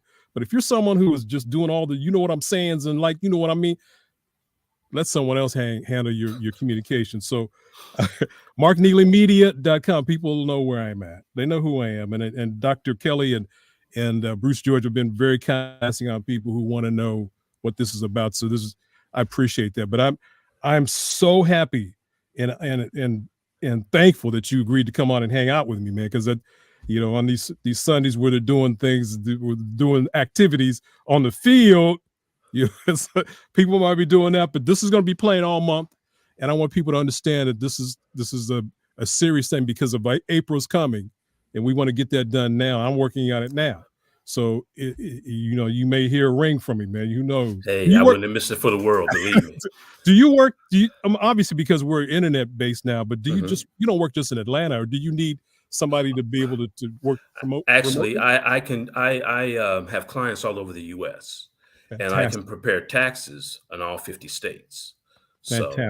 Fantastic. So the other thing is, I think one of the last things, the struggles, anything other than, I mean, we've talked about a lot of things, but is any struggles that you can really say how you've maybe beat them other than the prayer or just things, or reaching out? Do you have a network of people you reach out to help you through difficult times? Actually, I do. I have some close friends, my pastor, I speak with. But when I going through difficult situations, you know, I try to just get away from it.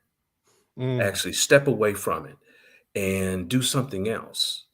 Mhm. And actually, if I do something else, then I come back to it.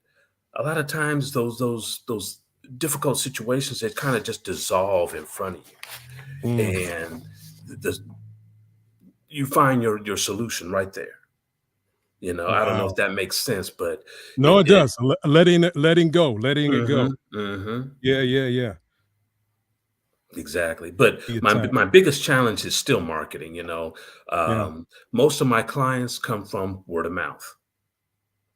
And you Yeah. know, Yeah. I've done Google, Yelp, all of the um, social media, but I'll say the best clients I say I've encountered come from word of mouth from my other clients.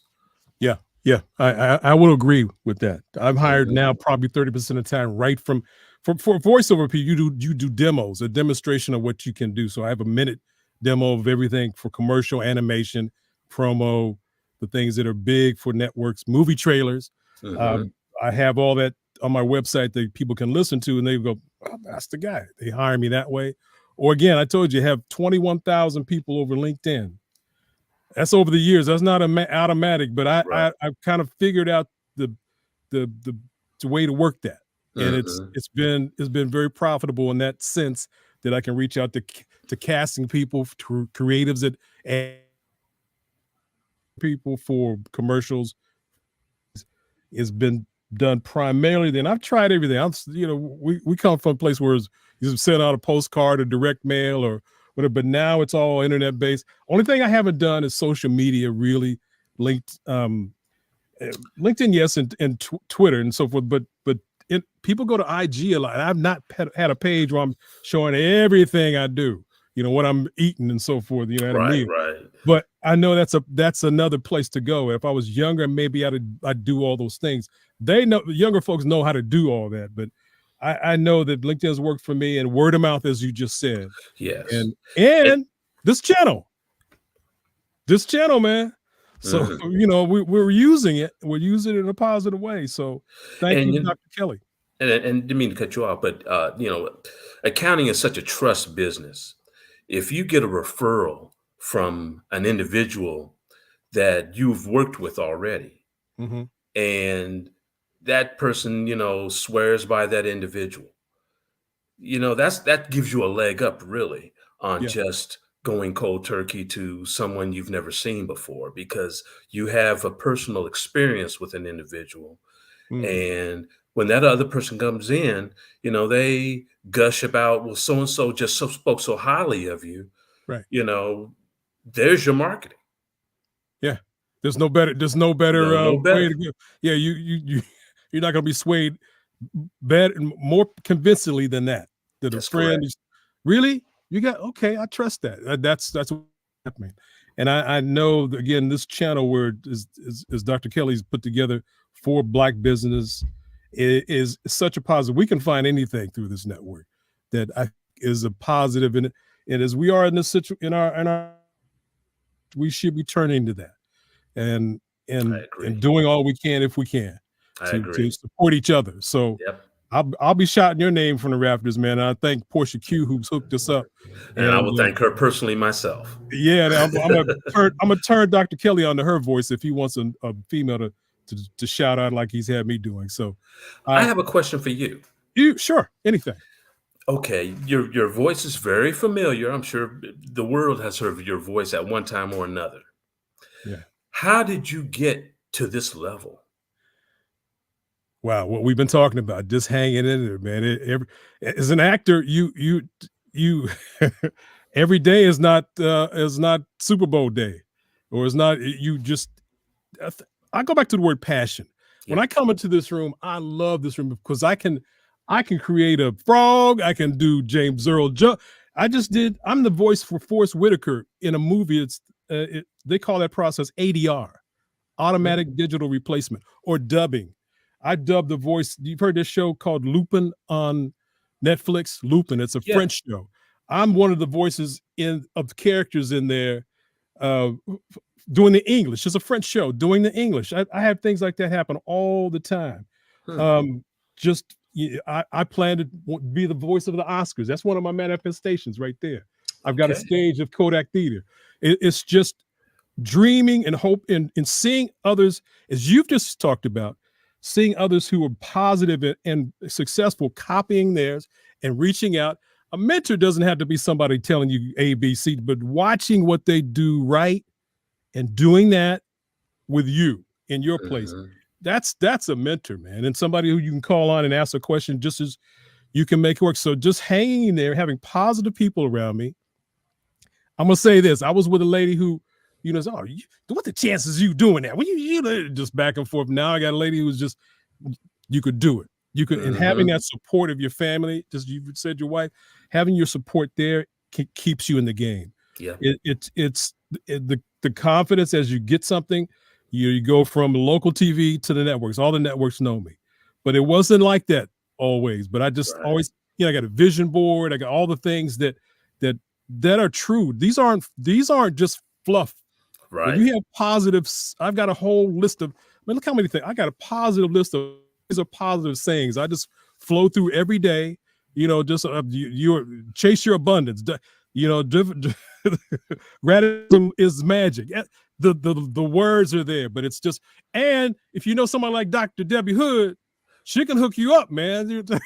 Hey, and the dream is never over. You're always chasing the dream. Yes, you see an example like her, you do that too, or you. So it's just examples all around us, and the history we have, and making sure the shoulders we're standing on are compensated by our own effort instead of laying down and not putting our best forward. So I just believe we can do it, and we have done it. And I'm honored to meet someone like yourself, man. Gentlemen, pleasure's all mine. I'm honored to have been able to be a witness to this melding of the minds, this expertise that's just flowing out there. This is just wonderful. I tend to have my pen and pencil, and I'm sitting here taking notes. So thank you both. Thank you. Thank you. We do want to remember to talk about our scholarship program that we have here. The Black Business Expo's mission is to raise funds for our high school seniors going to college, or even our K through 12 entrepreneurs. Now, this expo is a fundraiser for students, so please go to www.blackbusinessexpousa.com to donate to our scholarship fund, or use the Cash App that you see below, which is $BBXUSA. Our goal is to give laptops and up to $5,000 to 10 students. Now, students, you can also register online at www.blackbusinessexpousa.com. Every dollar counts, so we want to remind you to donate to the scholarship fund. We do want to thank our Black Business Expo sponsors for January 2024, NC100, Moody Capital Partners, Suede Soul, The Hello LLC, Lotus Richey Coaching and Training, Carolina, Virginia Minority Supplier Development Council, Step Management, 5-Star BDM Media, Barbara H. Smith, LLC, Margie McLean Foundation Incorporated, Genius is Common, Earth Essentials, Milani Shani Global, Executive Women Success Institute, The Quality Coaching Company, Superwoman Business Services, Creative Force Studios, Lee Entertainment, Artistic App Design, and of course, Black Business Expo USA. Genius is common, and I'll see you on the other side.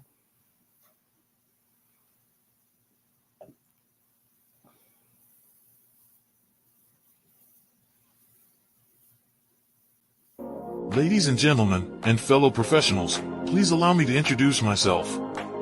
I am David Jones, the co-founder and CEO of the Hello LLC, where I'm passionately dedicated to guiding individuals and businesses toward their own return on time investment. Time is my only competition. With over 20 years of experience as a corporate C-level executive, I bring a wealth of knowledge and expertise to the Hello LLC. My career journey has been marked by a relentless pursuit of excellence in marketing, strategy, and business management leadership. I have had the privilege of working with renowned Fortune 500 companies such as Xerox, American Airlines, Hilton, and Geico.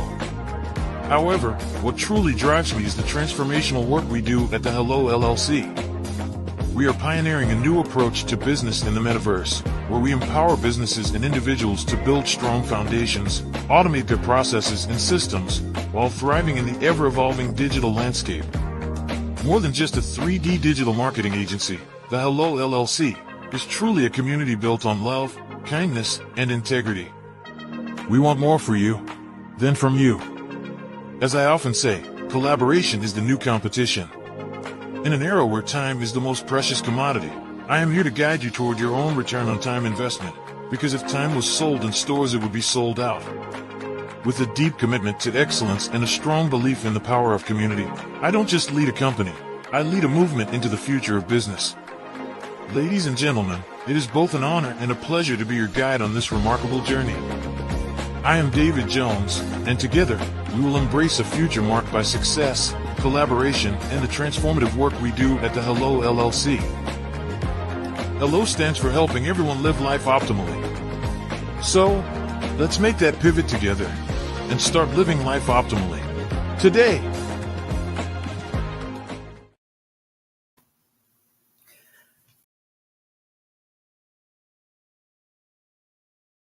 Sometimes you got to hear the news from the Black perspective, and more specifically, Black publishers. And that's exactly why you have to download the Hey Tie app, the largest mobile app delivering breaking news, videos, and podcasts from 200 of your favorite Black publishers. Yes, 200 Black publishers delivering news as it happens, literally all in one app. Go to hayti.com or download the app in the Google Play Store or Apple App Store. It's completely free, along with information that you can trust, so go check them out. Social media is evolving. It's more vibrant, more colorful, more energetic, and so are you. It's not just photos anymore. It's video, it's audio, it's subscriptions. And now there's Fanbase, a new monetized social network. Fanbase delivers the complete native app experience with full content monetization for every user. No algorithms that shadow ban your engagement or growth, and no ads. Follow anyone for free and subscribe directly to your favorite creators for $4.99 a month. Plus, show some love by tipping on any post. Also, make a Fanbase page and monetize your content the same way. Finally, connect with your followers by posting the amazing content you already create. And now, get paid for it. It's time to energize and monetize, because everyone's a fan of something and everyone has a fan base.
Dr. Eric Kelly III and a host of phenomenal speakers from all around the globe for this 7-day virtual event that you don't want to miss. The mission of the Black Business Expo is to raise scholarship money from kids all the way from high school, all the way from college. The Black Business Olympics is one of the largest Black business showcases in the world. It is an opportunity for businesses and companies to showcase their businesses globally. We are going to be giving away laptops up to $5,000 away to students. Again, I'm Olivia Appleberry, the founder of 2 Cents Finance and one of the speakers for the expo. I am so excited to see you there. For more info, go to www.blackbusinessexpousa.com or call 919-308-9090 and hope to see you there. I am Black Business. From the moment I wake until the time I sleep. Yes, I am Black Business. I am Black Business. Tell me, are you Black Business? I am Black Business. Do you support Black businesses? Listen, I support Black business because I am Black Business. Black Business Expo, one of the largest business showcases in the history of Black business in the world. The world! Sign up today at www.blackbusinessexpousa.com or call 919-308-9090. I am Black Business. I am Black Business. From the moment I wake until the time I sleep, I am Black Business. I am Black Business. Are you Black Business? I am Black Business. Do you support Black businesses? I support Black business because I am Black Business. Black Business Expo, one of the largest business showcases in the history of Black America in North Carolina. Join Dr. Eric Kelly III and a host of phenomenal speakers from all around the globe for this 7-day virtual event that you don't want to miss. The mission of the Black Business Expo is to raise scholarship money from kids all the way from high school, all the way from college. The Black Business Olympics is one of the largest Black business showcases in the world. It is an opportunity for businesses and companies to showcase their businesses globally. We are going to be giving away laptops up to $5,000 away to students. Again, I'm Olivia Appleberry, the founder of 2 Cents Finance and one of the speakers for the expo. I am so excited to see you there. For more info, go to www.blackbusinessexpousa.com or call 919-308-9090 and hope to see you there. I am Black Business. From the moment I wake until the time I sleep. Yes, I am Black Business. I am Black Business. Tell me, are you Black Business? I am Black Business. Do you support Black businesses? Listen, I support Black business because I am Black Business. Black Business Expo, one of the largest business showcases in the history of Black business in the world.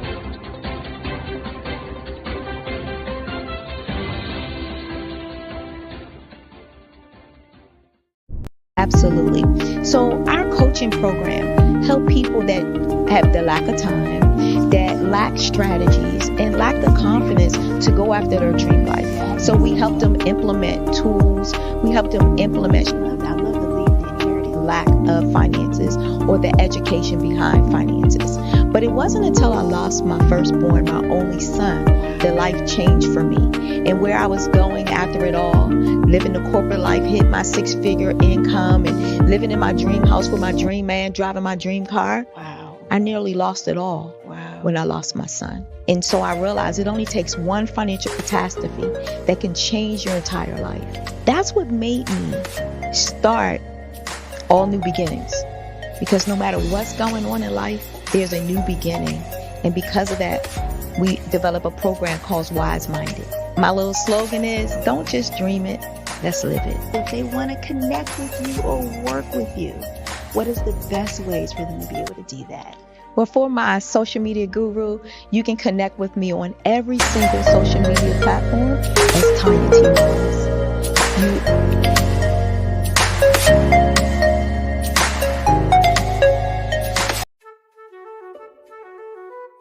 This is Dr. Arnold T. Petsworth. He's the owner of Petsworth Vet World, a veterinary clinic in Hopton, Connecticut. His patients include dog, cat, frog, fish, Goldie, dog, and this alpaca. Due to doctor-patient confidentiality, we can't tell you their names. Business at Vet World was steady, and then quarantine hit. Neighbors brought new four-legged friends into their homes.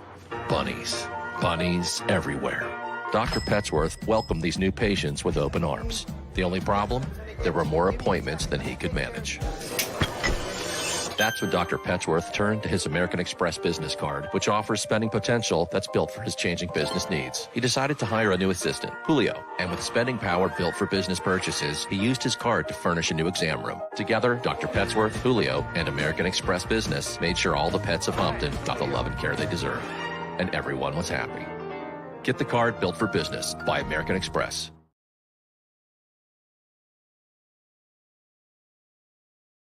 I am from Washington, D.C., but I was raised in Durham, North Carolina.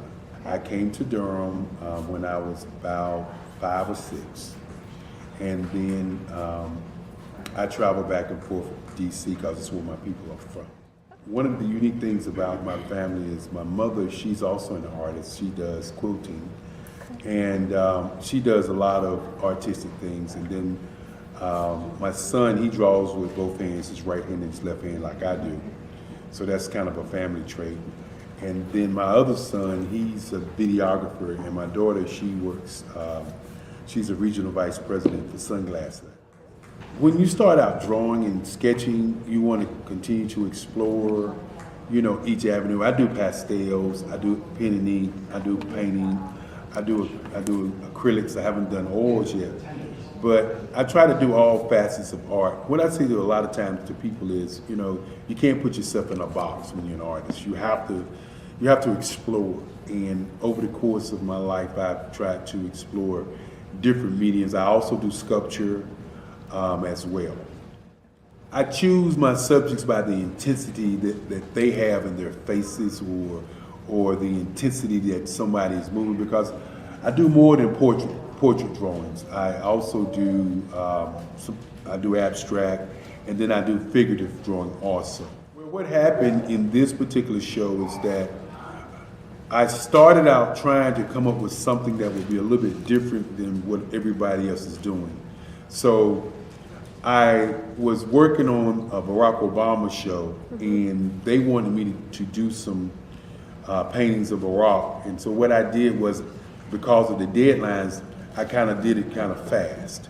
And then I realized when I was doing it fast, I enjoyed it. And so then I started doing other pieces the same way, and I started to enjoy those pieces also. And so I came up with this particular style. And it's a style of lines and colors. And what's interesting is that when I was in college, I did a show called Lines, Colors, and I talked about the boldness of the blacks, the hotness of the whites, and this is how this has come about, you know, later on in my life.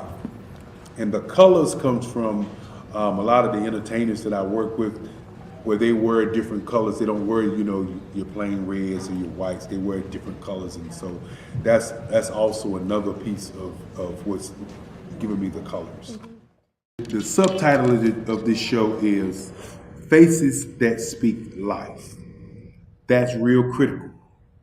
Faces that speak life. Each one of these pieces is a life source and a life energy that's being put on display for people that are looking at it. You know, I always say in terms of my art, it's not important that I draw them. It's important what you get out of what I draw. You know, I don't try to just draw it because you like it. People wanted me to do prints. I didn't do prints.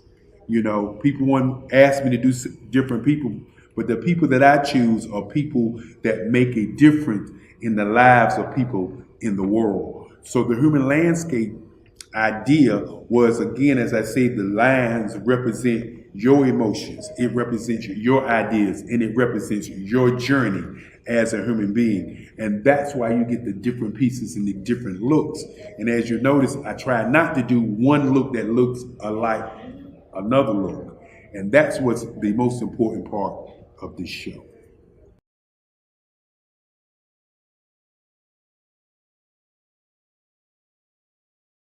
Artist to me is a creative expression of something from nothing.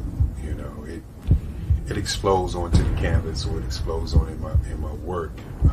One of the things that I try to do more than anything is I try to just give the lines and the movements and emotions and expressions into what I do. Art really means to me a chance to express how I feel deep down inside. Most of my art begins as a thought that I might have, you know, whether it's sports, whether it's history, whether it's a woman or a man. It pretty much starts as an idea of thought before I get into the actual image of what I'm going to draw. I do a lot of historical pieces. I was a history minor in college, and I love to do history pieces. And a lot of times I'm thinking about history, and then I try to make that history impact you as you look at it. That's one of the reasons I do pictures so large. You know, people ask me, why do I do the pictures so big? And I tell them, I want the piece to impact them as they're looking at it, to kind of dominate them, dominate their space. And most of my pieces I try to do off page. I don't try to do anything that's going to be in those four corners or in a square. And I want your imagination to be a part of the piece that you're looking at. I was born in a little village on the island of Haiti. Many deadly diseases pounded me. It is as if they were on a mission to end my existence on this earth. I refused to give up. In 1983, I left Haiti and came to the United States of America. And I came with $5, 2 shirts. I didn't speak any English. I came to Atlanta. I got a job. I was a doorman. I was a doorman with a dream. What I used to come on stage. I'd rehearse this moment that I'm standing in front of you. That's the power of a dream. Maybe today is the day you begin acting as if you already have it. And then step out with full force. Take a risk. No condition is permanent. Don't let your situation distract you. You are chosen. You are called. You are born for a purpose in this life.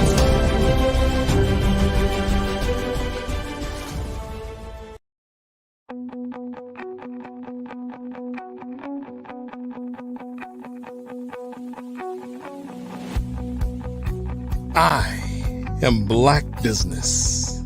From the moment I wake until the time I sleep.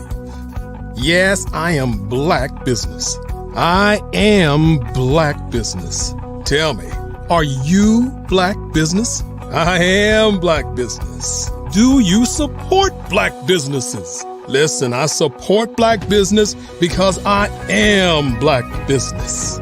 Black Business Expo, one of the largest business showcases in the history of Black business in the world. The world! Sign up today at www.blackbusinessexpousa.com or call 919-308-9090. I am Black Business.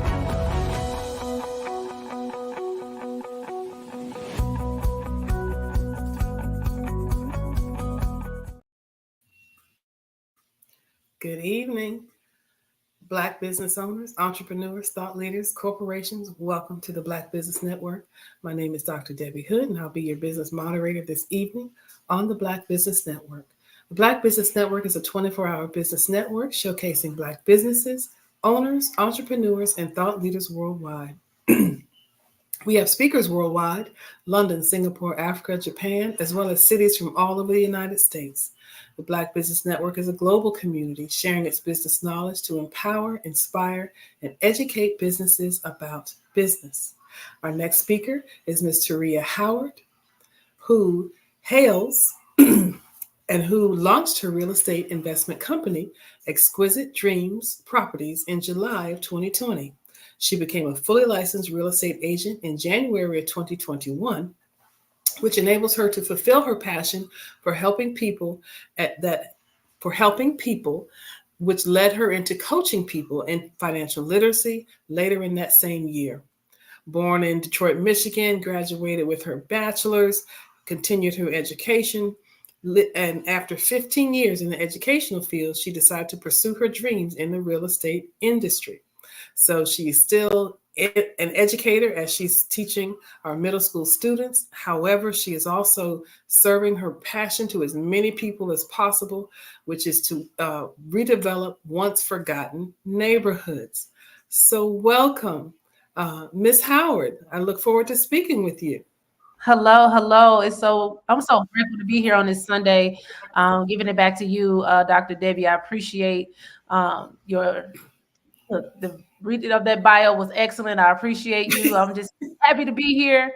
As always glad to spread the word of financial literacy because we all need it. No, absolutely. And we're going to jump right into things. You've talked about your inspiration. So what really initially inspired you to become that realtor and that financial literacy educator? Well, it's because of my own lessons, hard money lessons that I had to learn myself.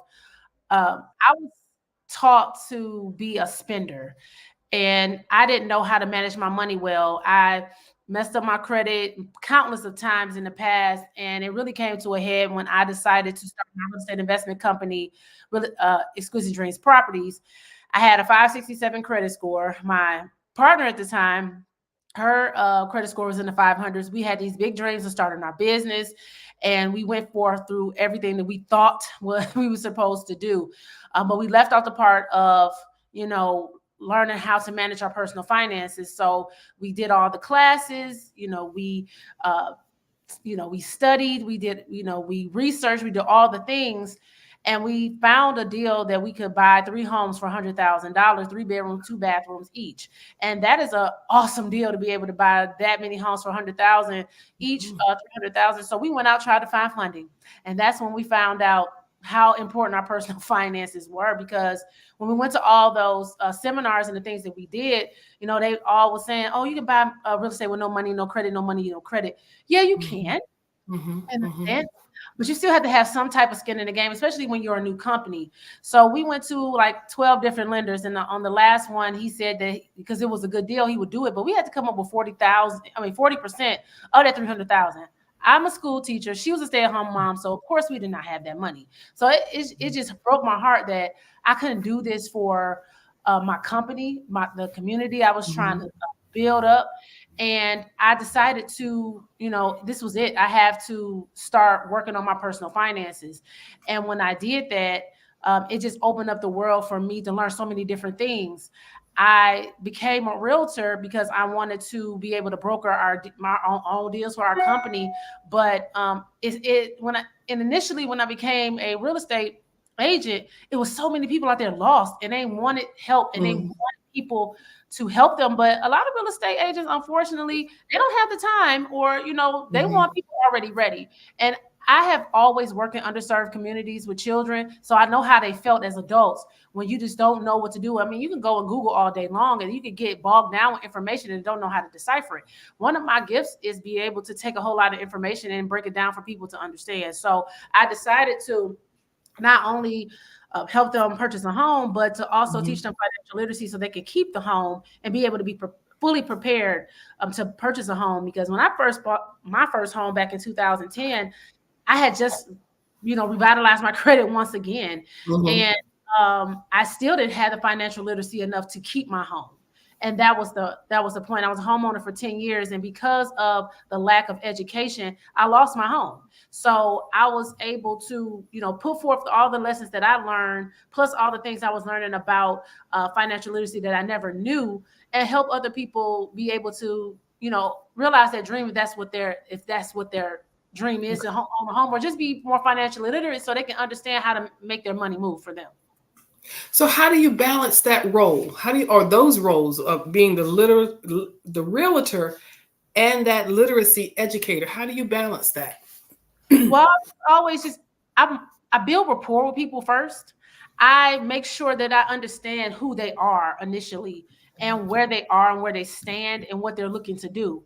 And once I figure that part out, then I can know exactly what direction to steer them in, because you just never know, because everybody has, these big hope and dreams of doing a lot of things.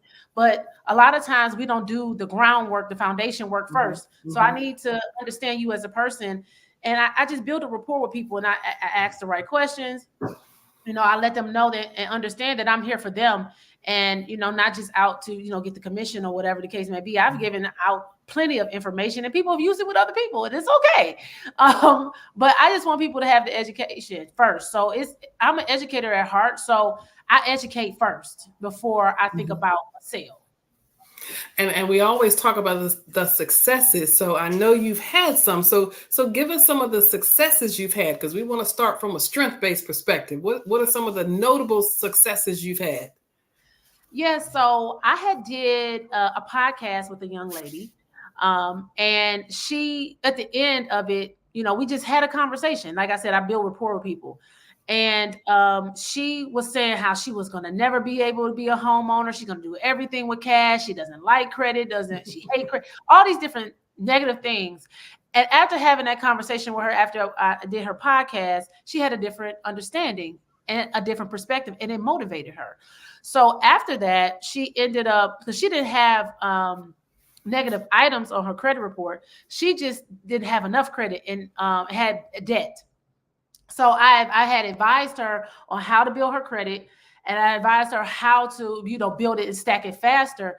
Within 6 months, she was ready to purchase her home, and she never thought she would ever be able to be a homeowner. And it took her 10 months because she did the Bank of America program, and she had to have more savings. So within 4 months, she had enough savings. So after 10 months, she became a homeowner for the first time, and that inspired her to be a real estate investor. So now she's looking to, and that's here in Detroit, where at my hometown. So I helped her be able to, get out of the mind blocks. That's first and foremost thing for me. What is blocking you from thinking that you cannot, do better for yourself, and that you have to?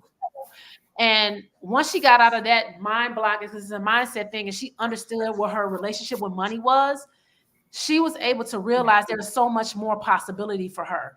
And she became a homeowner, bought her first home. And like I said, she's in March, she'll be a year as a homeowner, and she's looking to, purchase more property now, because it inspired her, because she saw how once she got the education, how easy it was. So I was just so proud of that, because I took somebody that was like, no, negative, to like, oh my God, I can do way more than just be a homeowner. I can be an investor now. So, and that wasn't even my objective. It just, that just spurred it from there. And you just mentioned something, that mind block. So talk to us about, and I definitely see how that is a challenge to get over. Yes. So talk to us about some of those other challenges that you face in those roles, and then, of course, in dealing with people, because oftentimes that may be where the challenge lies, and then how you overcome it. Well, I deal with little challenging people every day. And I'm used to dealing with different personalities. So I always meet people where they are. And my energy always is the opposite of theirs. So if they're negative, I'm always positive anyway. So it's all about the energy that I bring, and bringing it to the level that they can understand that it's achievable, but you're standing in your own way. And I let people see how they're standing in their own way by just asking simple questions and letting them, and just repeating their answers back to them, so they can actually hear what I'm hearing. So then once they hear it, they just kind of be like, okay. Yeah, I didn't realize that. So that's the same thing that I do with my students. I just make sure that I listen first. I want to listen first so I can figure out what is the blocks. So then I can show you like this is what's holding you back without being chastising or like I'm telling you what to do or making you want to do something you don't want to do. So, because I know you really want to have better, you want to do better. You just don't know how to do better. So, I'm so used to dealing with difficult individuals. I deal with teenagers. So, if you can deal with teenagers, you can deal with people. And I deal with 25 of them at a time. So it's like, I feel like I'm the teenage whisperer. Now I'm becoming the adult whisperer. I don't know. Well, and it made me think about something you also said a few minutes ago, was the importance of building that trust and importance of building relationship, whether it be with your students, in your real estate business, in your financial literacy role. Again, the importance of building that relationship because we are dealing with people. Yes. Absolutely. Absolutely. Yes. So what do you think, or can you give us some strategies? Again, we know you're in two different roles, if you will, albeit they're very relative. What are some of the strategies maybe as a realtor you employ to help your clients achieve their goals? So I just make sure that I understand what they're looking for. First and foremost. Okay. Once I understand what they're looking for, then I can tell them exactly what they need to do based off of where they are. So I try to make sure, the credit profile is the most important thing. Like your score gets you in the door, but your credit profile is what is going to get you the home. Okay. So I let them understand that you have to have the proper trade lines on your credit report. You have to have, some lenders are saying 6, a mix of 6 that's revolving and the installment accounts, revolving being the credit cards, installment being, like your car payment and stuff like that. So, you have to have a good mix.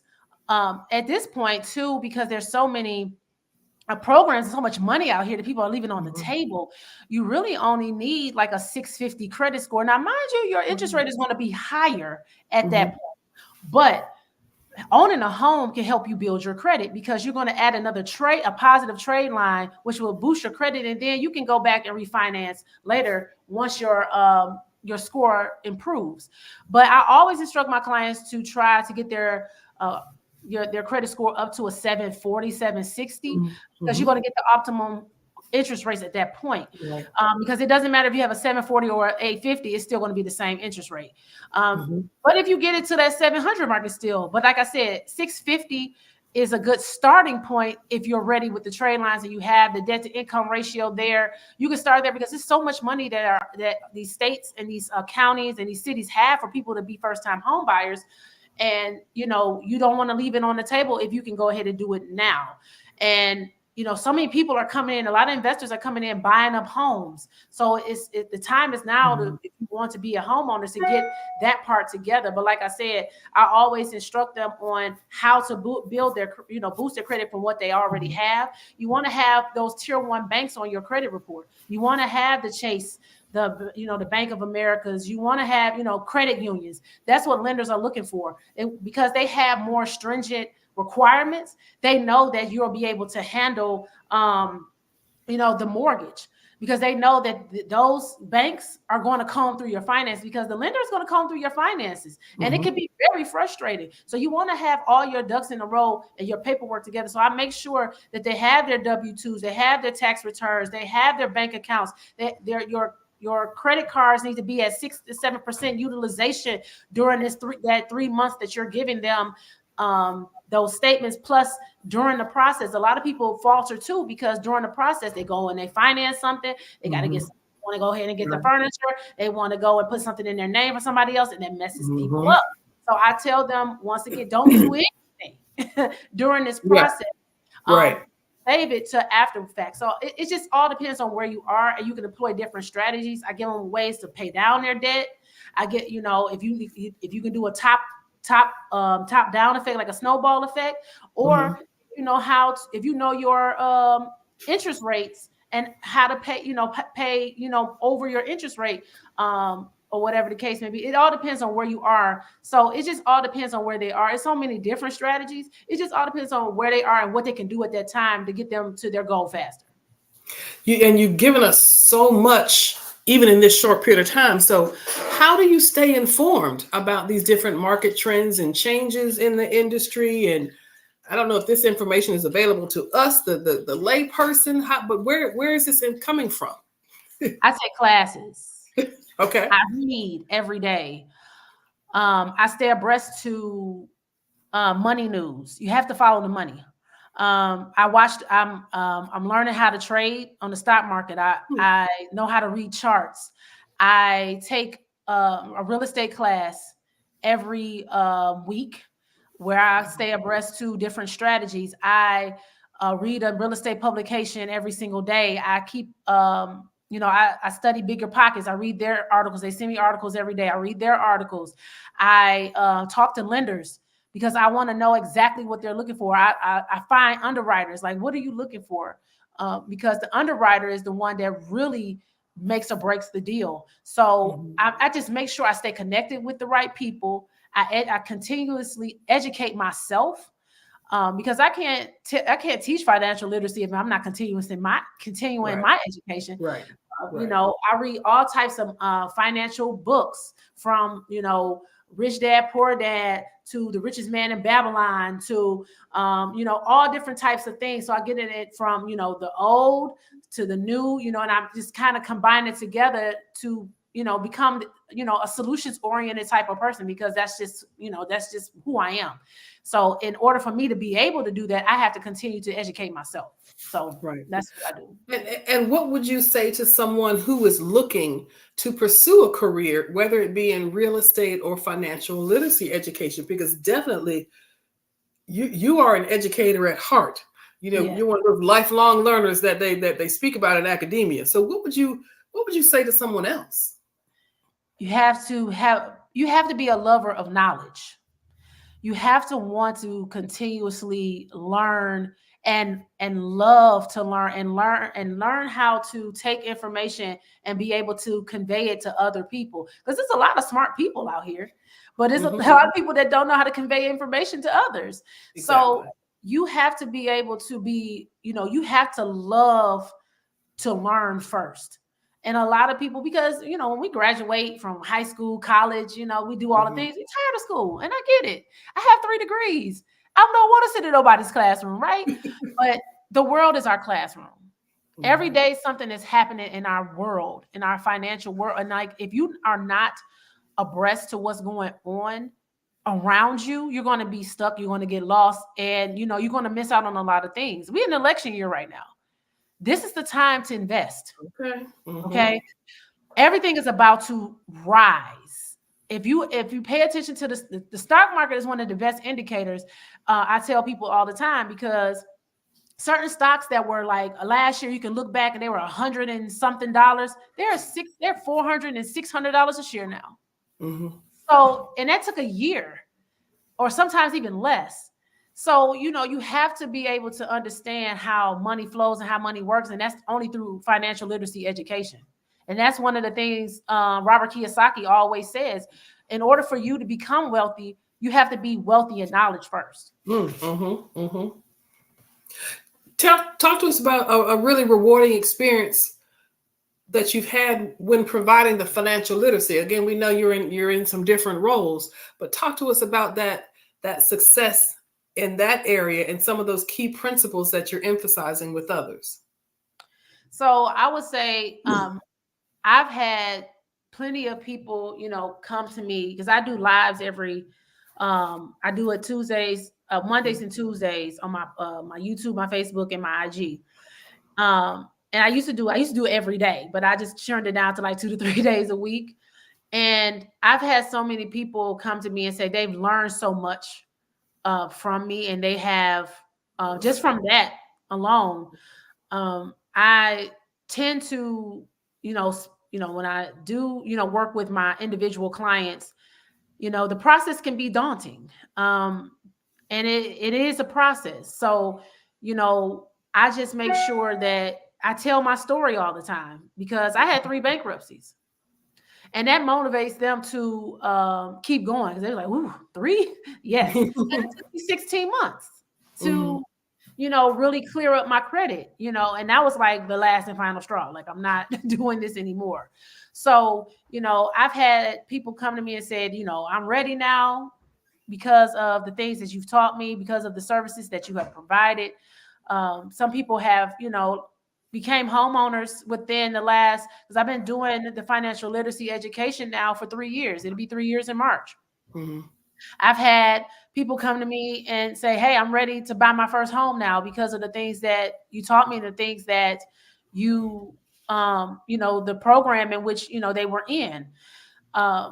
Or if they are already homeowners, I've helped professionals who are business owners who was leaving money on the table. Like, some of the things that you helped me with have changed the trajectory of my business. And I was able to get the funding that I need to, scale my business, because I got my personal finance order. I've helped people, who thought that they had to sell their home. And yeah, I'm a realtor, and I would love to have that sale, but no, like, I think of the bottom line of the person first. I had a young lady come to me and she was like, I want to sell my house. I'm tired of it or whatever. And I said, you're in a prime area. And your property value is about to skyrocket, because anytime they put a landmark, they put a new municipal building, new community center, new skate park. That was the first thing. Anytime they put any type of new government city type of landmark in your community, it's about to be a change. Then they turn around and put a Chick-fil-A there. Chick-fil-A is about real estate. Okay. They do not put their business anywhere that is not going to be profitable for them, safe for their customers. I should say safe for their customers first and profitable for them. So anytime you see businesses coming in, municipal businesses coming, the municipal landmarks being put in, your property value is about to skyrocket. Now, could I have told her, yeah, put your house on the market, girl? Yeah, I could have. But I'm like, no, don't make that same mistake I made. I bought my house for $150,000. My house is almost worth $400,000 right now. Wow. And if I would have never sold my home, it would have been paid off by now, because it was almost, at that point when I sold it, I sold it for like $170,000. I would have had like almost $200,000 in profit. So this is what I'm saying about paying attention to the trends in the markets, because if I was more financially literate then, I would have never sold my house than the manner that I did. So that's why I told her not to do the same thing, because I was like, you're about to miss out on a lot of equity in your home, and you're going to miss out on this change that's about to occur. So, I mean, I can't even write fast enough to take notes on this, because you're giving us so much good stuff. Talk to us about, and you've already mentioned some of this, some of the tools or the resources that you're really giving to others to improve their financial literacy. The education, of course, is paramount. Right. So, I show people, when you pay, how to pay down it. I would say, for example, how to pay down a credit card debt, because I know credit card debt can be daunting. It can be overwhelming. And a lot of people just don't know what to do. But a lot of times it starts with a budget. You have to know everybody knows how much they got coming in. Right. But when you swiping that debit card, you don't know what's going out. And I'm a swiper. I'm admit it. So the tap now makes it so much easier. It's dangerous. Dangerous, right? So, I tell people you need to start with a budget first, because you make enough money. You're just not managing it well, right? Okay. So I sit them down, I make them write that, I have a system where they budget, they can put their stuff in. And a lot of them see how much they're spending, because the budgeting system shows them from you know, the things that we need, of course, you can't get rid of. Rent, lights, you need a phone, you need a car.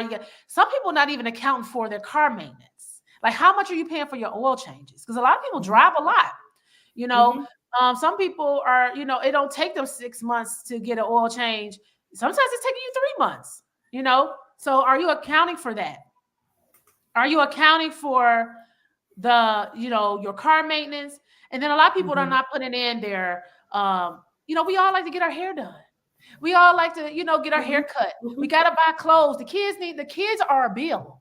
Are you accounting for the things that you buy for your children every month? Like, we don't look at and then the subscriptions. We subscription ourselves to death. Okay, because we signing up for everything, and all of a sudden you're like, "Where did this money come from? Why is this leaving me?" You know, $5 here, $10 here, Amazon Prime this, that. So, it's the first thing. At first is budget. Where's your money, and then where is some of the things that you can take away for just a few, maybe a year? What can you sacrifice that you don't really need to let you be able to get to where you're going? A lot of people don't want to do that sacrifice piece, but when they see that on paper and they see that they're bleeding their money away, they're like, oh my God. So I start with that first, because I gave up TV. I always be a TV junkie. Like the you know, Hulu and the Netflix and Xfinity is like a whole $300 with internet if you got all the stuff. Like, you're paying $300 to watch TV. Somebody else is already rich. Okay. So, you know, you have to think of stuff like that. I know, and a lot of people just not willing to sacrifice. So it's like that budgeting make you look at, okay, what can I do? Of course you can't sacrifice your food. Okay. Of course you can't sacrifice lights, gas, you know, water, all those different things. But how often are you going out to eat? I know every time I used to go out, I'm spending $50 to $100 by myself, you know. And if you're doing that multiple times a week, say if you're spending, and some people eat out breakfast, lunch, and dinner, and you're spending like $50 a day almost. Because I mean, especially if you're eating healthy. Because I mean, if you're not getting a $5 box, or if they got any of those, I don't eat that stuff, so I don't know. But like, do they still got like $5 meals? I don't even know. But that's like the worst thing to eat. But if you want to eat healthy, you're spending $15 to $20 each meal, right? So you have to look at those type of things. Like, what can I do to cut back on, and, you know, what can I change in my schedule to be able to make these sacrifices? So once you figure out where you can cut back, then you can allocate that money to pay down your credit card debt, right? So I tell people, you always go with the one that's the highest interest, okay, or the highest balance. And then usually they both match. It's either it has the highest balance and the highest interest. And what you do, you just pay a minimum plus like $10 or $20 for the other ones that you have. And then you allocate majority of your money to the one that's bleeding you the most. And once you do that, so say for instance, you have a $5,000 credit card that's already up to the limit, right? Your minimum payment is probably like $60 to $100. You need to be throwing like $200 on that, right? So you need to be paying like, because that's your minimum plus a little bit more, like double. So once you do that and you figure out because a lot of people are paying on their due date, you need to be paying within your statement date. So a lot of times the statement date is like February 1st to March 1st or something like that. And a lot of, like, for instance, I have a credit card that's due on the 28th. Okay. So like my credit card statement ends on the 15th. So I didn't already reported all this bad debt once I pay it on the 28th. So I need to pay my credit card by the 12th. So then by the time they report on the 16th, that it's going to show a positive and it's going to boost your credit score. So you have to know those dates. And it's not paying it on the due date. It's going to help you. You have to pay it within that window when they're reporting. So you call the credit card companies and ask them, when do you report to the credit reporting agency? Once you find that out, you need to be paying it 2 to 3 days beforehand. Right. And once you pay that off and you pay it down, so however, if you want to pay it down to zero, you still need to use it though, because they'll take away the credit card companies, because they're not making the money. They'll take it away from you. So you need to be transferring some of those bills that you have, pay your cell phone bill, buy the groceries, the gas with that credit card, because you already got that money. You're going to pay it right back off. Use your credit cards like your debit card, pay them, and you're eliminating the bill. So then you take that money that you didn't pay it off, and you just trickle it down to the next one. And you do the same thing. That money that you was paying extra on that other one, you trickle it down to the next one, and you will pay it down faster. So that's what I've been telling, it's like a snowball effect. Now, if you're not that disciplined, or you feel like you cannot do that, you can do a top-up effect, right? Because sometimes the people just can't do it, right? They figure they can't do it. So you start with the smallest one. You start with the smallest one. You put as much as you can extra on there. And once you pay it down, you take that money that you were paying extra and put it on the next one plus the minimum. And you take, because you're not, the thing is, what people don't understand is you're not missing that money. You didn't have it. You were paying it anyway. Yeah. So once you get that extra, don't go back and do extra stuff with it. That's the problem. Right. Don't go back and do extra. Okay, take that extra, and you will see how quickly. Like I said, she bought that house. She was ready to buy a house within 6 months because of this method. She thought she was going to never be able to pay off her credit card debt. She started seeing results within 3 months. So if you're doing, she did the bottom up effect, because she said she couldn't, she was having heart palpitations, she couldn't do it. So I said, start with where you're comfortable, and work your way up. And that's what I usually tell people when it comes to your finance. It starts with your budget. Right. Talk to us about some trends. What are you seeing emerging? What do you anticipate? Well, we're coming into a busy spring, summer season where a lot more houses are going to be on the market. And like I said, because this is an election year, a lot of things are going to be selling. A lot of people are going to be buying, and you want to be a buyer in this market because of the fact that anytime there's an election year, everything is cheaper for a sense, because they want to get it elected. Right? They want the interest rates to go down. They want people to be able to afford things because they want to be able to say that, hey, I'm doing this for you, so now you got to vote for me. So this is one of the best times to be able to go out here, and if you want to be a home buyer, they have so many incentives. The money is being sitting, and it's so many, so many local institutions that have this money for you to be able to buy. So they're predicting that the interest rates are going to go down, not to the pandemic levels, people. I'm sorry. Right. Not going to be no zeros, no twos. You'll probably get them into the fives. Look, when I bought my house, I was in the 7s, 8s. Okay. 9s, I think. 9. Matter of fact, because I bought my home, I had used a teacher incentive. Because if you're like a first responder, teacher, nurse, all that, they got so much money for y'all. Yeah. Right. So, so when people be like, oh my God, I'm paying a 6% interest rate, girl, I paid 9. Okay. So, it's okay. But it's a way for you to be able to combat that interest rate by learning your amortization schedule. Okay. Like all you do is once you get that amortization schedule, you pay the extra principal payment onto your mortgage, and you're eliminating a line, and you're eliminating years off your mortgage. So it's so many things that you can do to combat that. And there's so many incentives out here. People are doing the interest rate buybacks because they need people to buy homes. So they doing the interest rate buybacks where, lenders are, taking away points off of your mortgage interest rate. Some of the closing companies are helping people do the same thing. It just all depends on where you are in your area. I mean, you just have to know what's out there for you in your area, because it's different in every state and every city. But it's so many opportunities that people are missing out on because they just think that they're listening to all the fear mongering.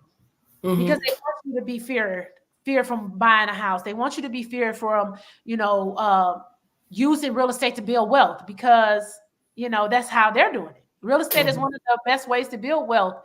And you can make your primary home an asset once you figure out how to, play the game. So it just all depends. Like I said, you have to follow the money. Like the stock market was doing real bad, not that good last year. Its ticket is trending up. Anytime the stock market is trending up, that means that a lot of money is flowing back into the economy. So a lot of money flowing back into the economy is a lot of people about to be buying a lot of things.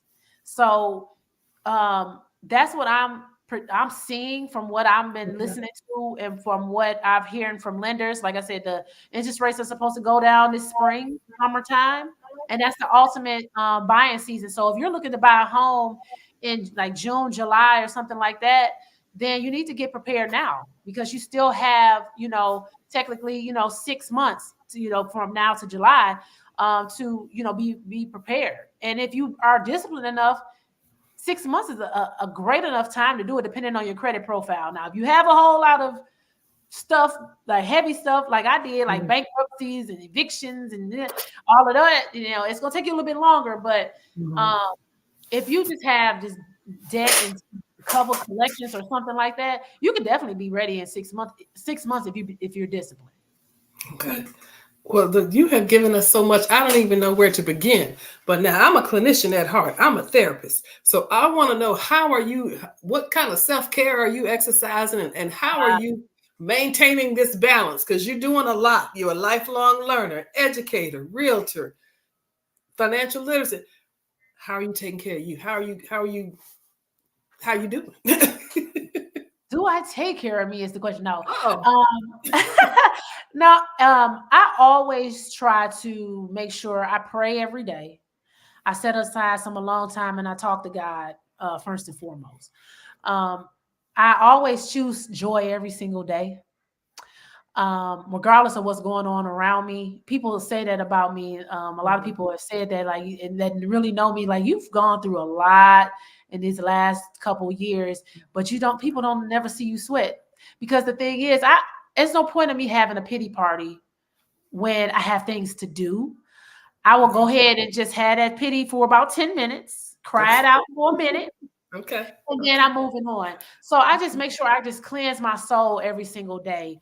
I release myself from the pressures of always gotta perform. If I don't do something, because I used to be so hard on myself, like I gotta do it all, right? Yeah.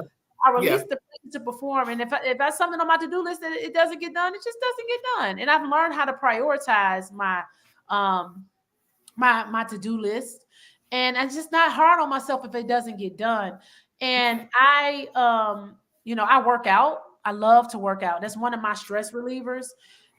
Just working out, like I work out like a crazy person, people say, but that's one of the gym is my happy place. So I do that. And I make sure I spend time with the people that I love. I love to laugh. So I laugh generously every single, if you can't tell, I've been making fun of myself and making fun of things ever since we started. So I laugh every single day.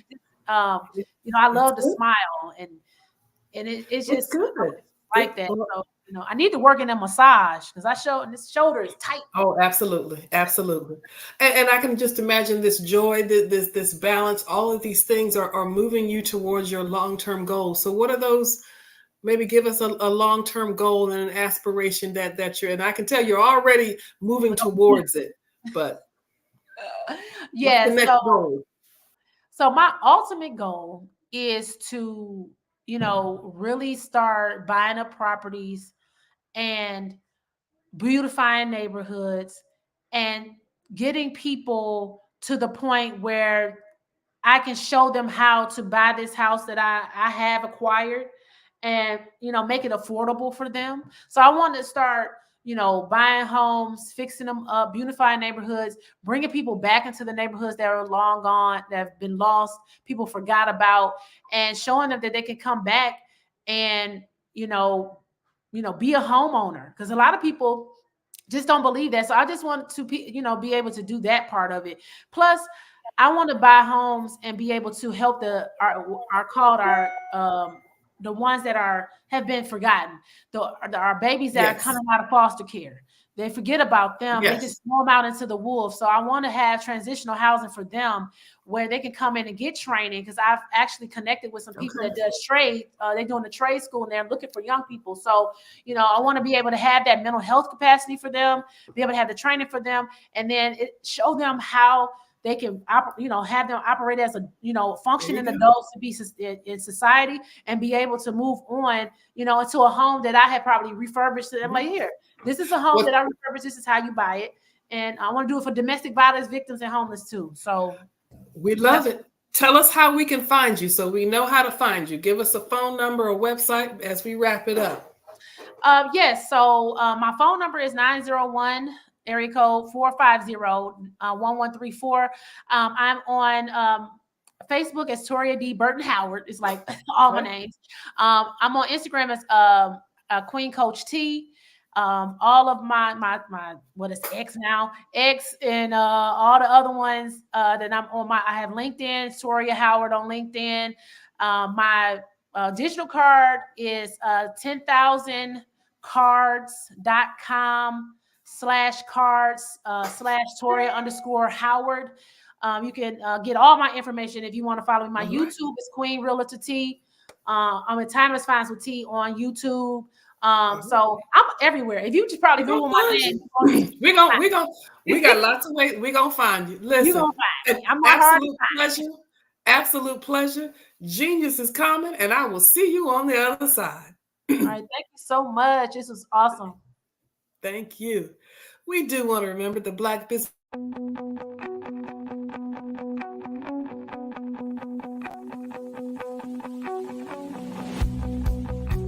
I am Black Business. From the moment I wake until the time I sleep. Yes, I am Black Business. I am Black Business. Tell me, are you Black Business? I am Black Business. Do you support Black businesses? Listen, I support Black business because I am Black Business. Black Business Expo, one of the largest business showcases in the history of Black business in the world. The world! Sign up today at www.blackbusinessexpousa.com or call 919-308-9090. I am Black Business.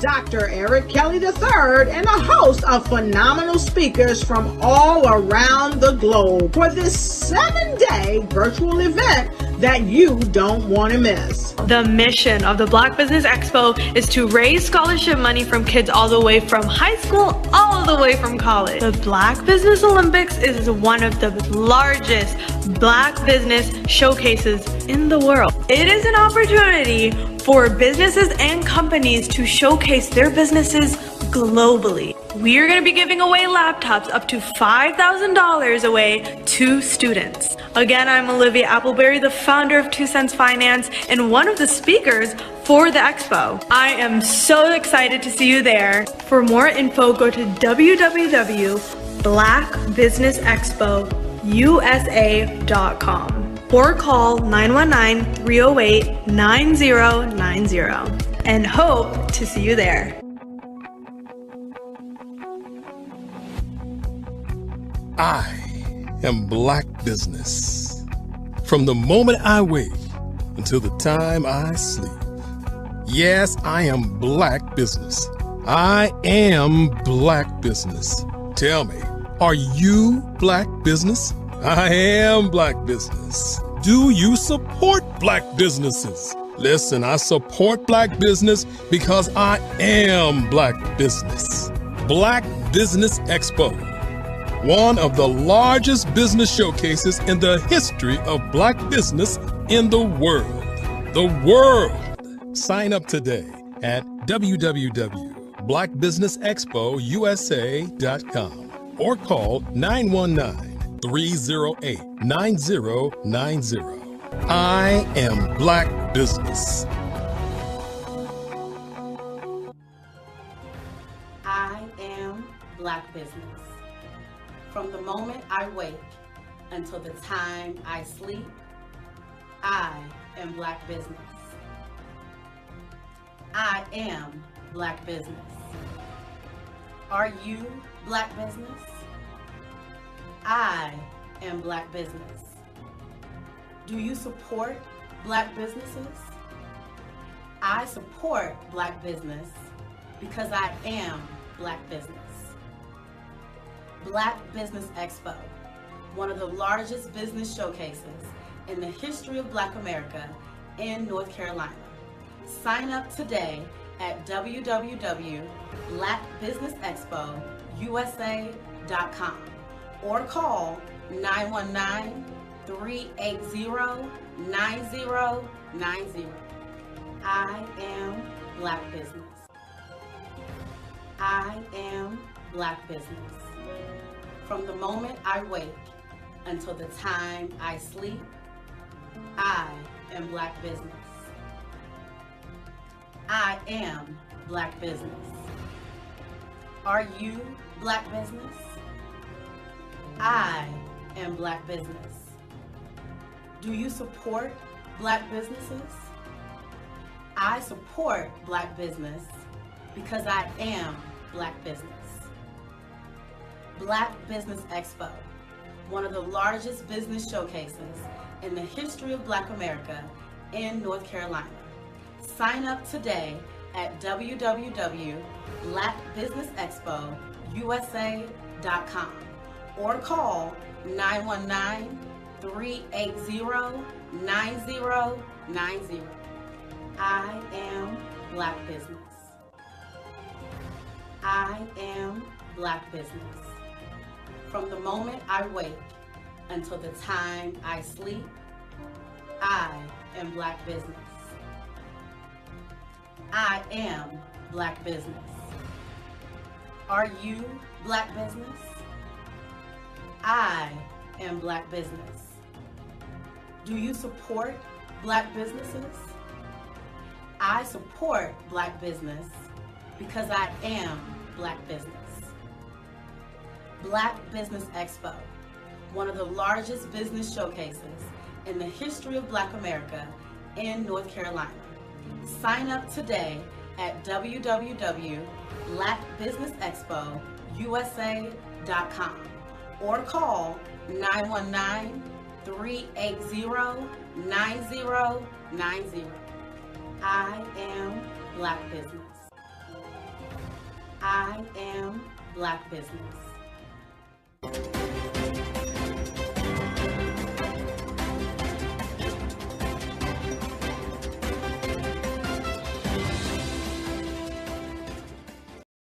I am from Washington, D.C., but I was raised in Durham, North Carolina.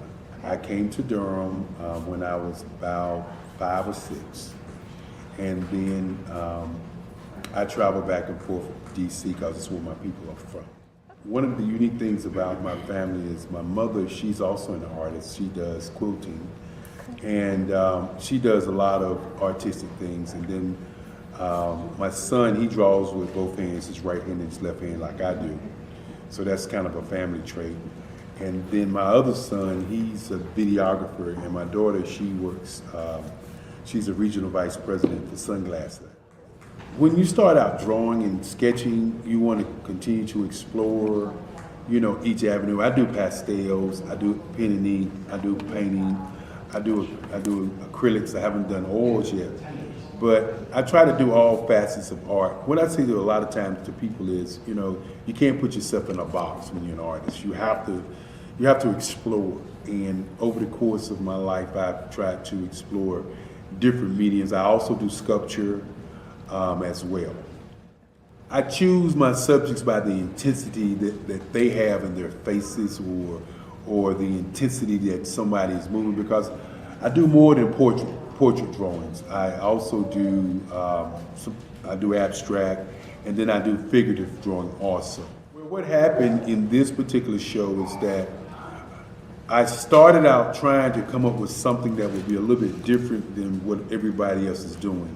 So I was working on a Barack Obama show, and they wanted me to do some paintings of Barack. And so what I did was, because of the deadlines, I kind of did it kind of fast. And then I realized when I was doing it fast, I enjoyed it. And so then I started doing other pieces the same way, and I started to enjoy those pieces also. And so I came up with this particular style, and it's a style of lines and colors. And what's interesting is that when I was in college, I did a show called Lines, Colors, and I talked about the boldness of the blacks, the hotness of the whites, and this is how this has come about, later on in my life. And the colors comes from a lot of the entertainers that I work with, where they wear different colors. They don't wear, your plain reds or your whites. They wear different colors, and so that's also another piece of what's giving me the colors. The subtitle of this show is Faces That Speak Life. That's real critical. Faces that speak life. Each one of these pieces is a life source and a life energy that's being put on display for people that are looking at them. I always say in terms of my art, it's not important that I draw them. It's important what you get out of what I draw. I don't try to just draw it because you like it. People wanted me to do prints. I didn't do prints. People asked me to do different people, but the people that I choose are people that make a difference in the lives of people in the world. So the human landscape idea was, again, as I say, the lines represent your emotions, it represents your ideas, and it represents your journey as a human being. And that's why you get the different pieces and the different looks. And as you notice, I try not to do one look that looks alike another look. And that's what's the most important part of this show.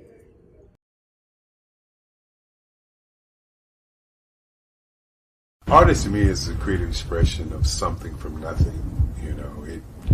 It explodes onto the canvas, or it explodes on in my work.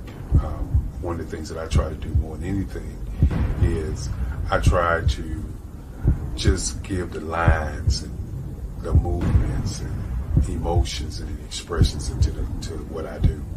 Art really means to me a chance to express how I feel deep down inside.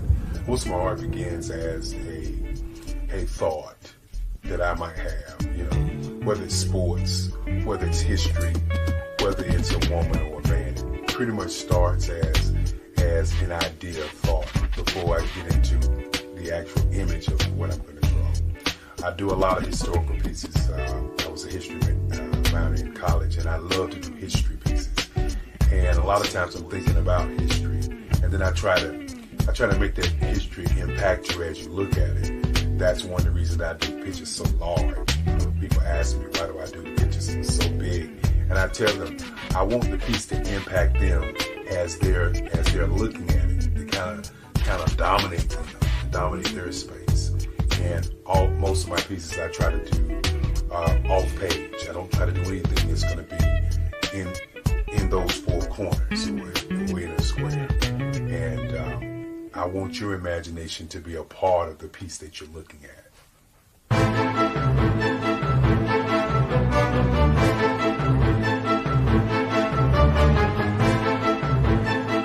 Hello, I am Dr. Eric Kelly III, the visionary strategist and founder of the Black Business Olympics. I invite you to showcase your Black-owned businesses on the Black Business Network global stage. The Black Business Olympics is a global Black Business Network platform that propels Black-owned businesses into the international spotlight. By showcasing your business on the Black Business Olympics platform, you can reach a worldwide audience of potential customers, partners, and investors. You can also establish yourself as a thought leader an expert in your field, attract lucrative partnerships, and more speaking engagements. In addition, the Black Business Olympics platform provides a valuable opportunity to connect and collaborate with like-minded entrepreneurs and business professionals from around the world.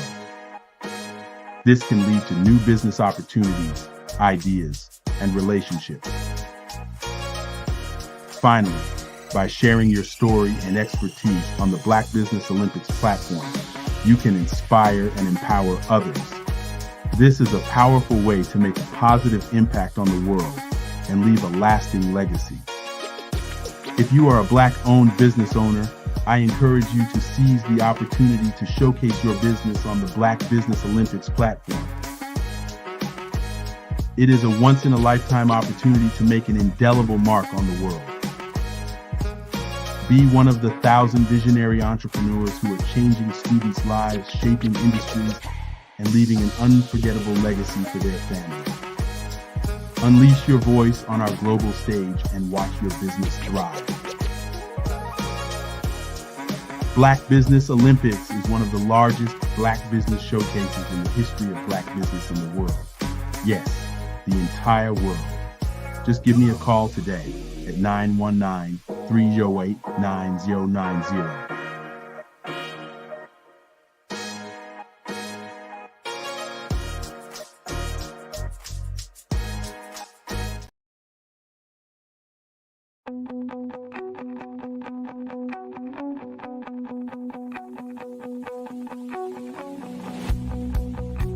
I am Black Business.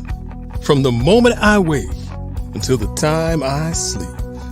Yes, I am Black Business. I am Black Business. Tell me, are you Black Business? I am Black Business. Do you support Black businesses? Listen, I support Black business because I am Black Business.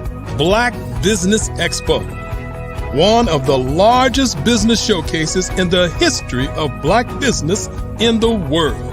The world!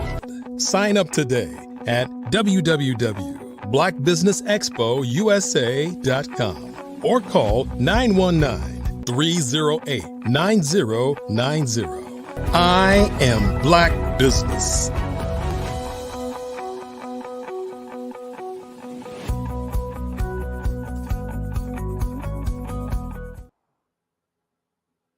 Good evening, business owners, entrepreneurs, thought leaders, and corporations. Welcome to the Black Business Network. My name is Sidney Wormsby. I'm the founder and owner of Huertas e Decus LLC.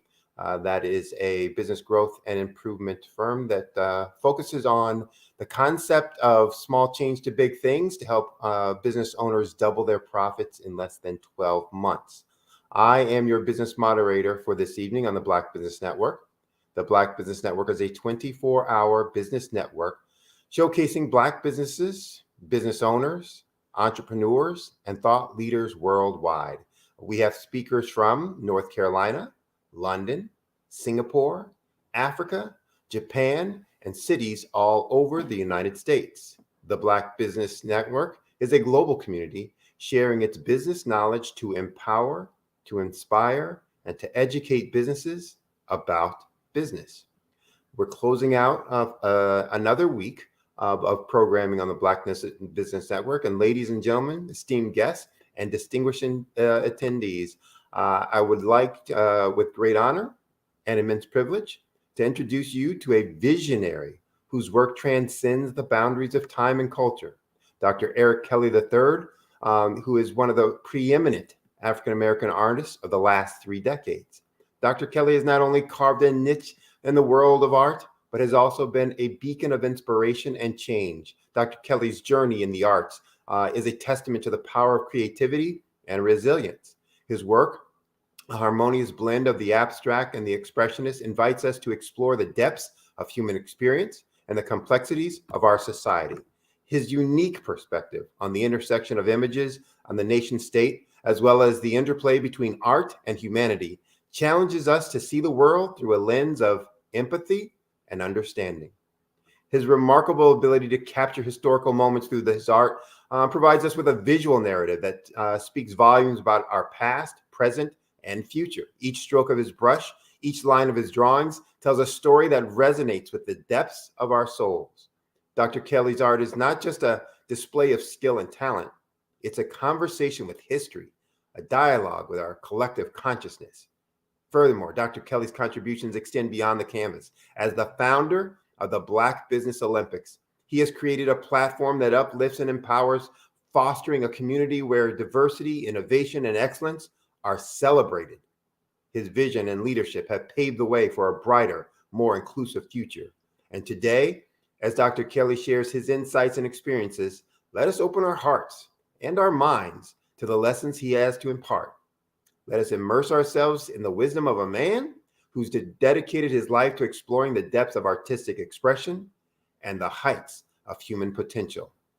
Ladies and gentlemen, please join me in welcoming a true master of the arts, a maestro of arts and business, a catalyst for change, and a guiding light for generations to come, Dr. Eric Kelly III.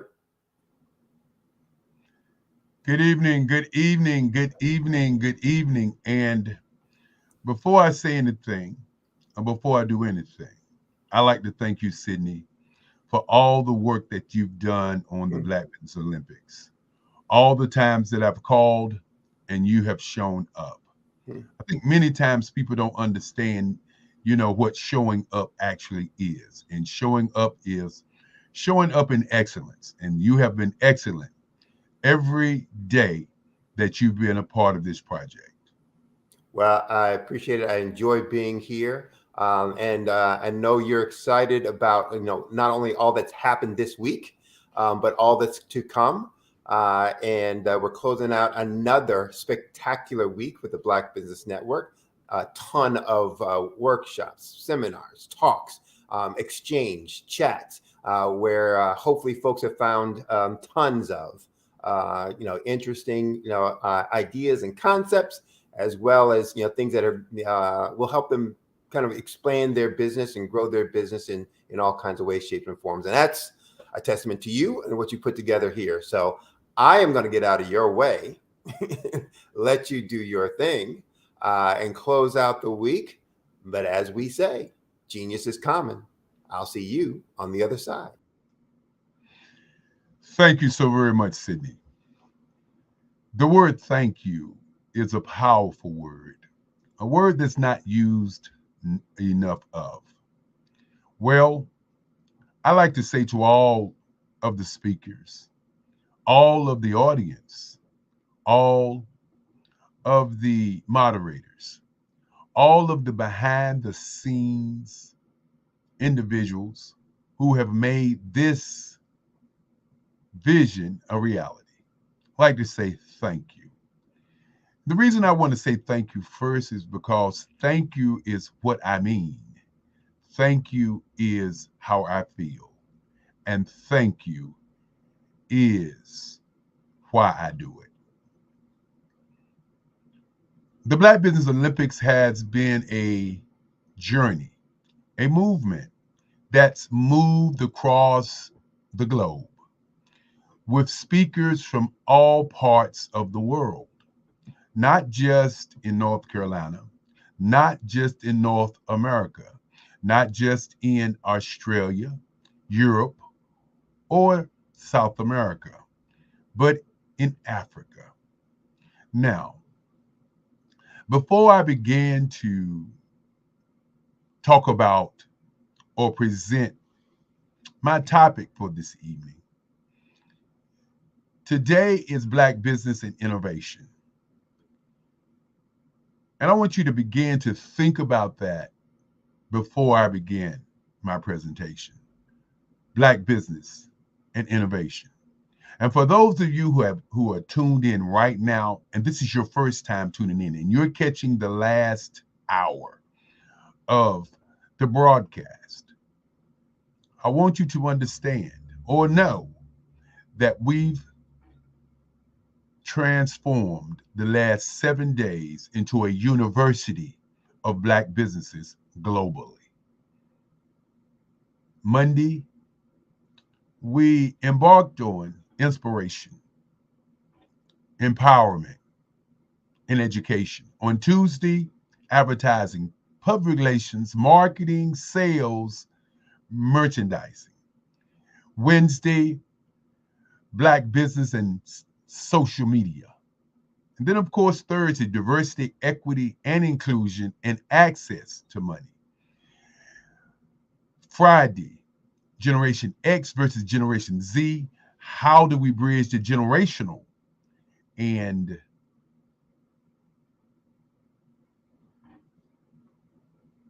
divide? Then, of course, on Saturday, Black business and the culture. And today, Black business and innovation. 7 days, over 145 speakers speaking about Black business. The Black Business Olympics brand is Black business. With over 11 trillion in North America, our brand is Black business. Now, I want to start my talk by thanking my grandmother, Lovella Stancil Kelly, who in 1990 came into my office and said she had an idea.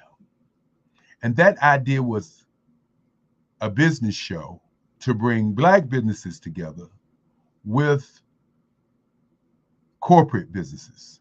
At that time, I did not understand what she was talking about. I was running an advertising agency.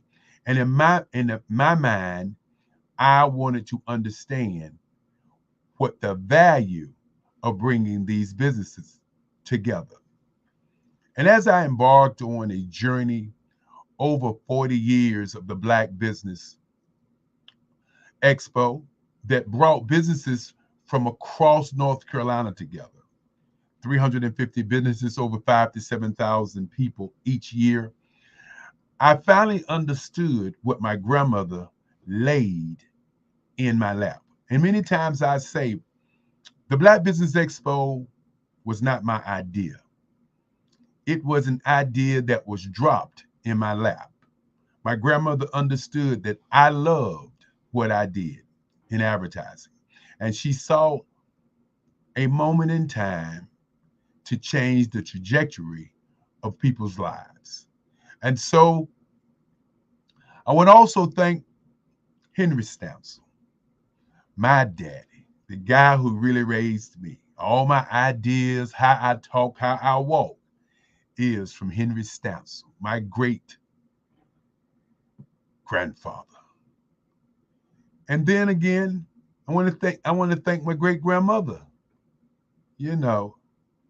Esther Nene Stancil. I want to thank her for all the times as a little boy where she made sure I understood what was going on. Papa always made sure that I was focused on what I wanted to do. As I tell the story all the time, that he stopped by my bedroom and said he wanted me to be a lawyer. I said I wanted to be an artist. And he said, if you're going to be an artist, then you need to start a museum by putting your pictures up in this wall and to sell to collectors only.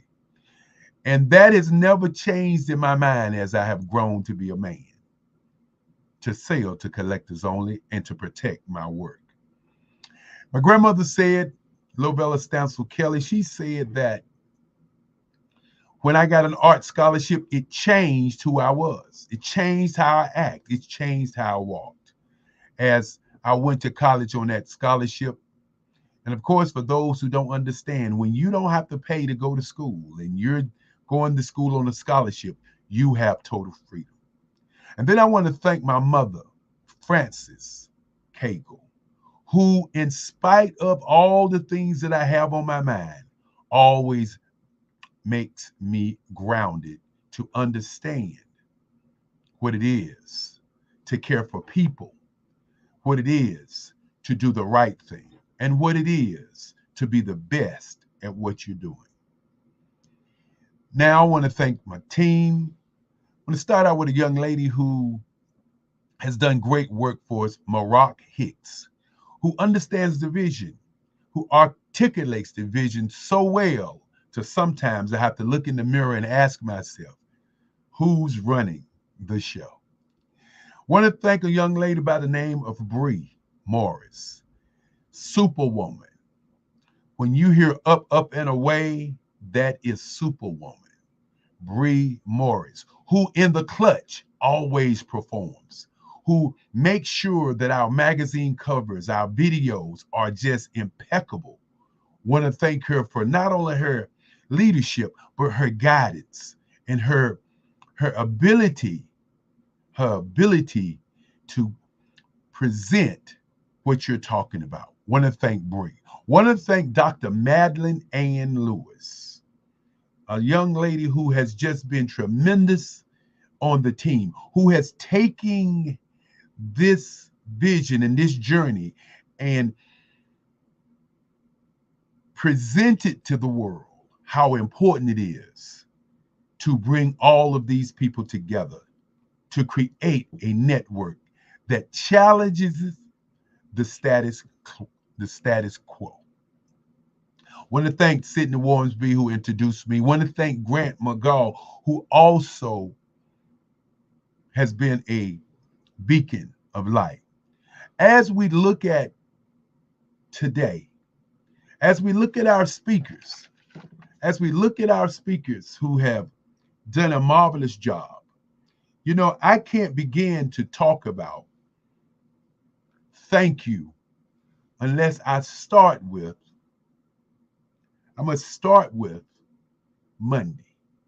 And some people say, well, Dr. Kelly, you know, each time that you do this, you take a moment to thank the people who spoke. And the reason I do that is because what they have done should be noted. It's noteworthy what they have done. How they have shown up and share with the world their vision of who they are and what they do is noteworthy. Now, my talk is going to be about, do you exist? How do you exist? And why you exist? But before I do that, I want to say thank you to Andrea Adams. I want to say thank you to Dr. Madeline Lewis again. I want to say thank you to Miss Perry. I want to say definitely thank you to Jerry Smith, Angela Baptiste, and Dr. Sheila Smith. I want to say thank you to Alan Thornton, Jeff Ingram, Renata Brown, who's actually going to be doing a literary Black Business Olympics. I want to say thank you to Tandra Price and her Super Bowl program. I want to say thank you to Dr. Sean J. Harris, who stopped by and who has given me more energy than you know. I want to thank Tara Harris. And Tara Harris is a young lady who really has done an outstanding job. I want to thank Sean Lassity. You know, Sean Lassity, want to thank him. Grant McGaw from Omaha, want to thank him. Want to thank Gene Baker. Want to thank Nathan Malinga out of Africa. Want to thank Dr. Enolia Forte out of Africa. Want to thank Deborah Crawley. Want to thank, again, out of the UK, want to thank Spiritual Teak. You know, rediscovering your personal thought. Want to thank Philomena Monacour. You know, as I begin to thank the people, I want to thank Dr. Michelle Boone Thornton. Want to thank a lady who has sponsored us, the Carolina, Virginia Minority Supply Development Council. Want to thank Dominique Milton. Want to thank Jonathan Lee, you know, as he did his fireside chat. Want to thank Norma Hollis. Want to thank Dr. Lotus Richey. Want to thank Kennedy Harris as the Harris clan came in full bloom. Want to thank again Dr. Sean J. Harris, who did the fireside chats with his family of 5 and 6 figures. Want to thank Dr. Latonya Smalls. Want to thank my friend, Dr. Madeline Ann Lewis, who continues to surprise me and show me that stick-to-itiveness is the way to go. And then, of course, I want to thank Joan Ray Niles out of London. Want to thank Dr. Sandra Wall Williams. Want to thank Clarissa Turner. Want to thank Caden Harris. Yes, indeed, the young man who's doing great things. Want to thank Ivy Burrito. Want to thank Victor Johnson. And oh, he always does a great job. Want to thank Dr.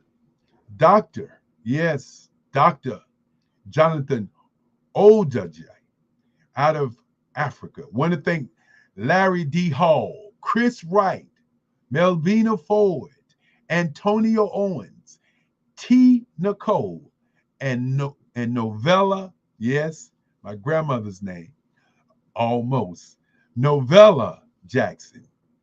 Definitely want to thank her. And then, of course, today, want to thank Dr. Darrell Anderson, Virgil Thornton, Bakeka Blakemore. Want to thank Dr.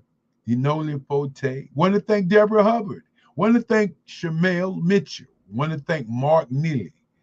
And definitely want to thank all who have spoken, who have taken their time out to do what's necessary to change the world. Want to thank David Jones, who was a moderator on the first day and again a moderator on the fourth. Want to thank P.K. McLemore as I continue to thank people. Want to definitely thank Antonio Owens, Deborah Crowley. Want to thank Cassandra Mitchell. Want to thank Mary Hatfield. Want to thank Dr. Gerald Hightower. Want to thank Marak Hicks, Anita Arnold, Andre Ward, Renika Watson, Dr. Barbara Wright. Want to thank LaShawn Power. Again, Victor Johnson. Want to thank Evan. Want to thank Evan Maganda, Angel Beretta, and Grant McGaugh from Omaha. As I say thank you, I want each and every one of you speakers to understand that without you, there is no Black Business Olympics. Without you, there's no energy. Without you, there's no frequency to be on. Thank you, thank you, thank you. And if I forgot someone, I didn't mention your name, hold it to my head, but not to my heart, because I do love you with all of my heart. Want to thank Dr. Tanya Wise, as she's been an inspiration for me as we continue to do this. Want to also thank Dr. Tabitha Russell, who continues to give me, guidance and give me, just that little oomph as I continue to do what I do. Want to thank Angel Green, the president, who continues to lead us down the alleyway of success. Want to thank Gerald Stone. Want to thank Merle Holloway. Definitely want to thank Merle, NC100. And I'm not going to start calling out corporate names because I'll have to call out all of them. And we do that each and every time that we do the broadcast. Definitely want to thank my sister, Lisa Williams, my other sister, Frida Reddish Williams, who's one of the sponsors, no less. It's always great when the family is sponsoring what you're doing. Want to thank Esther Sherrill, who fixes the food for us all to eat, the greatest chef on the planet. And as I get ready to talk about my topic, today is Black Business and Innovation. We have created a platform for Black businesses to be on to communicate across the globe.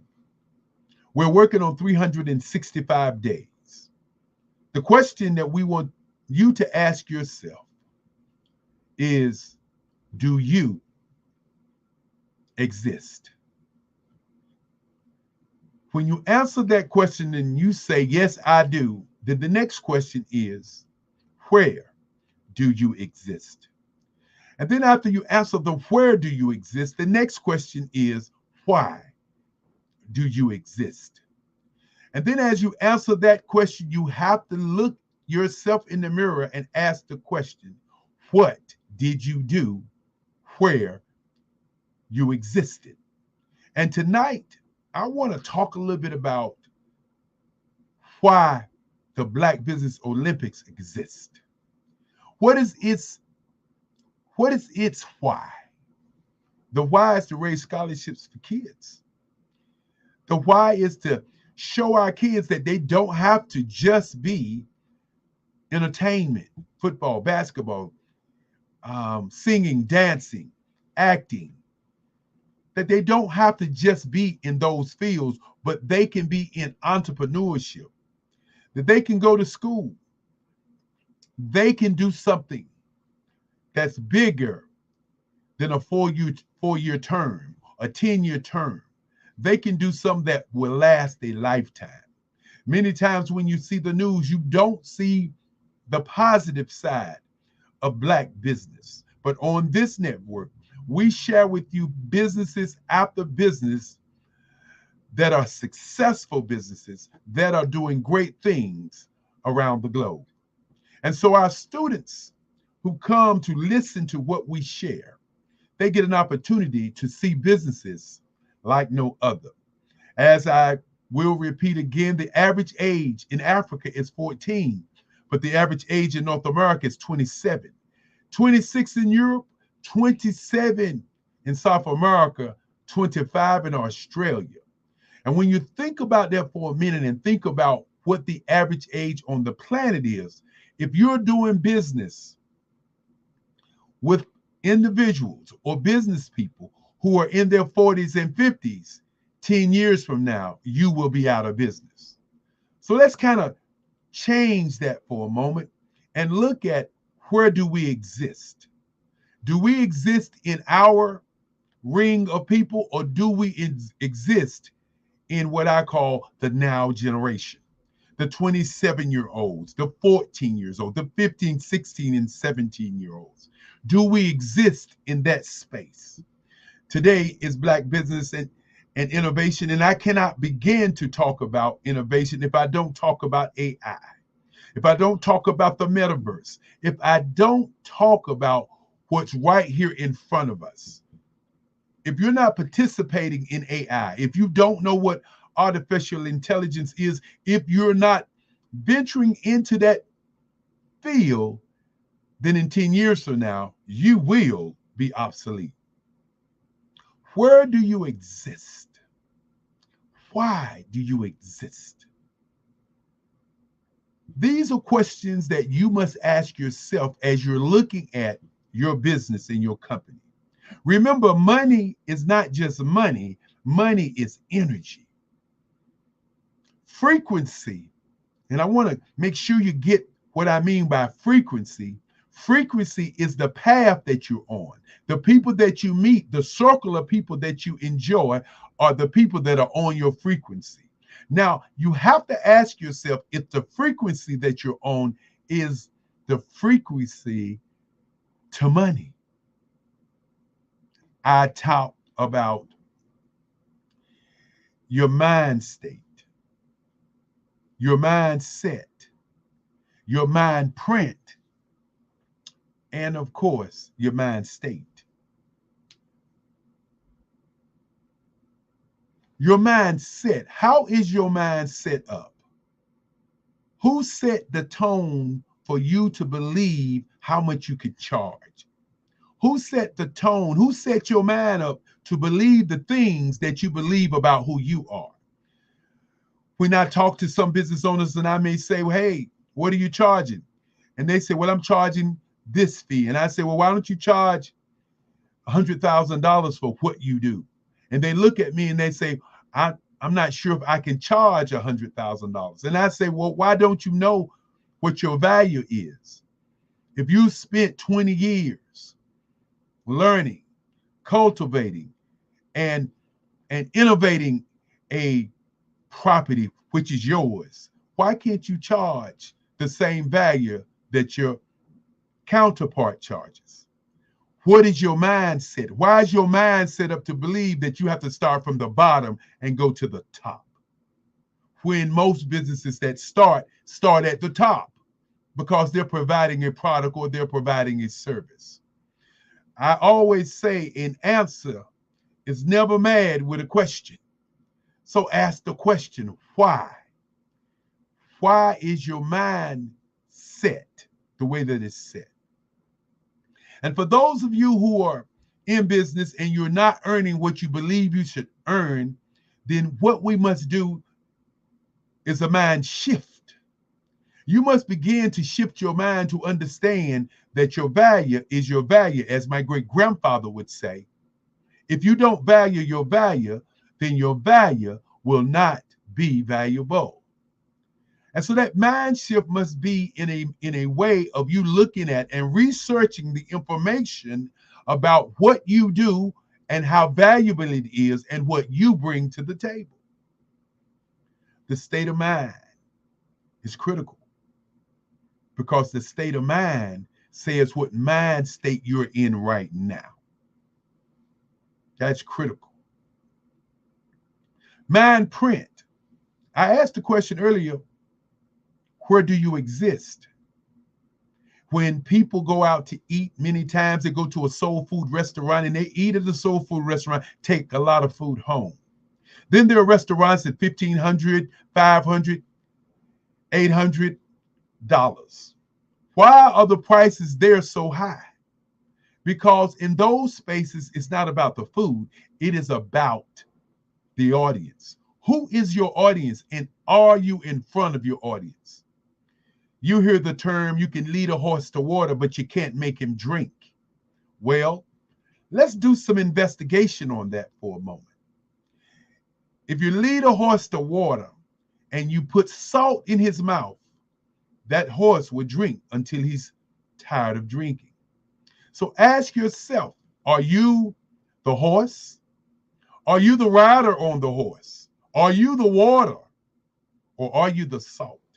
And I submit to all of you business owners and all that listen to this broadcast, we must work to be the salt. Because when you're the salt, then your audience will drink until their thirst is quenched. So as we look at our mind print,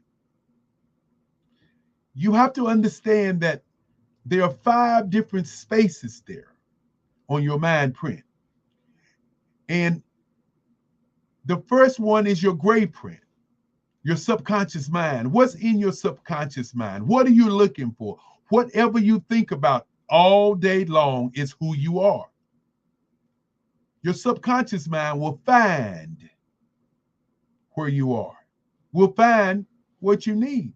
But many times we listen to radio, television, and newspaper, rap songs, and our mind, our subconscious mind is convinced that we're not worthy, that we must start from the bottom and go to the top, that our value is not as much as somebody else's value, even though we have the same product.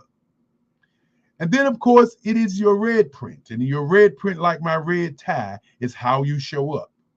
Your red print is how you move and how people see who you are, how people perceive who you are as an individual, how you show up. And sometimes your red print, the life, what I call the blood that courses through your body, sometimes it will sabotage you.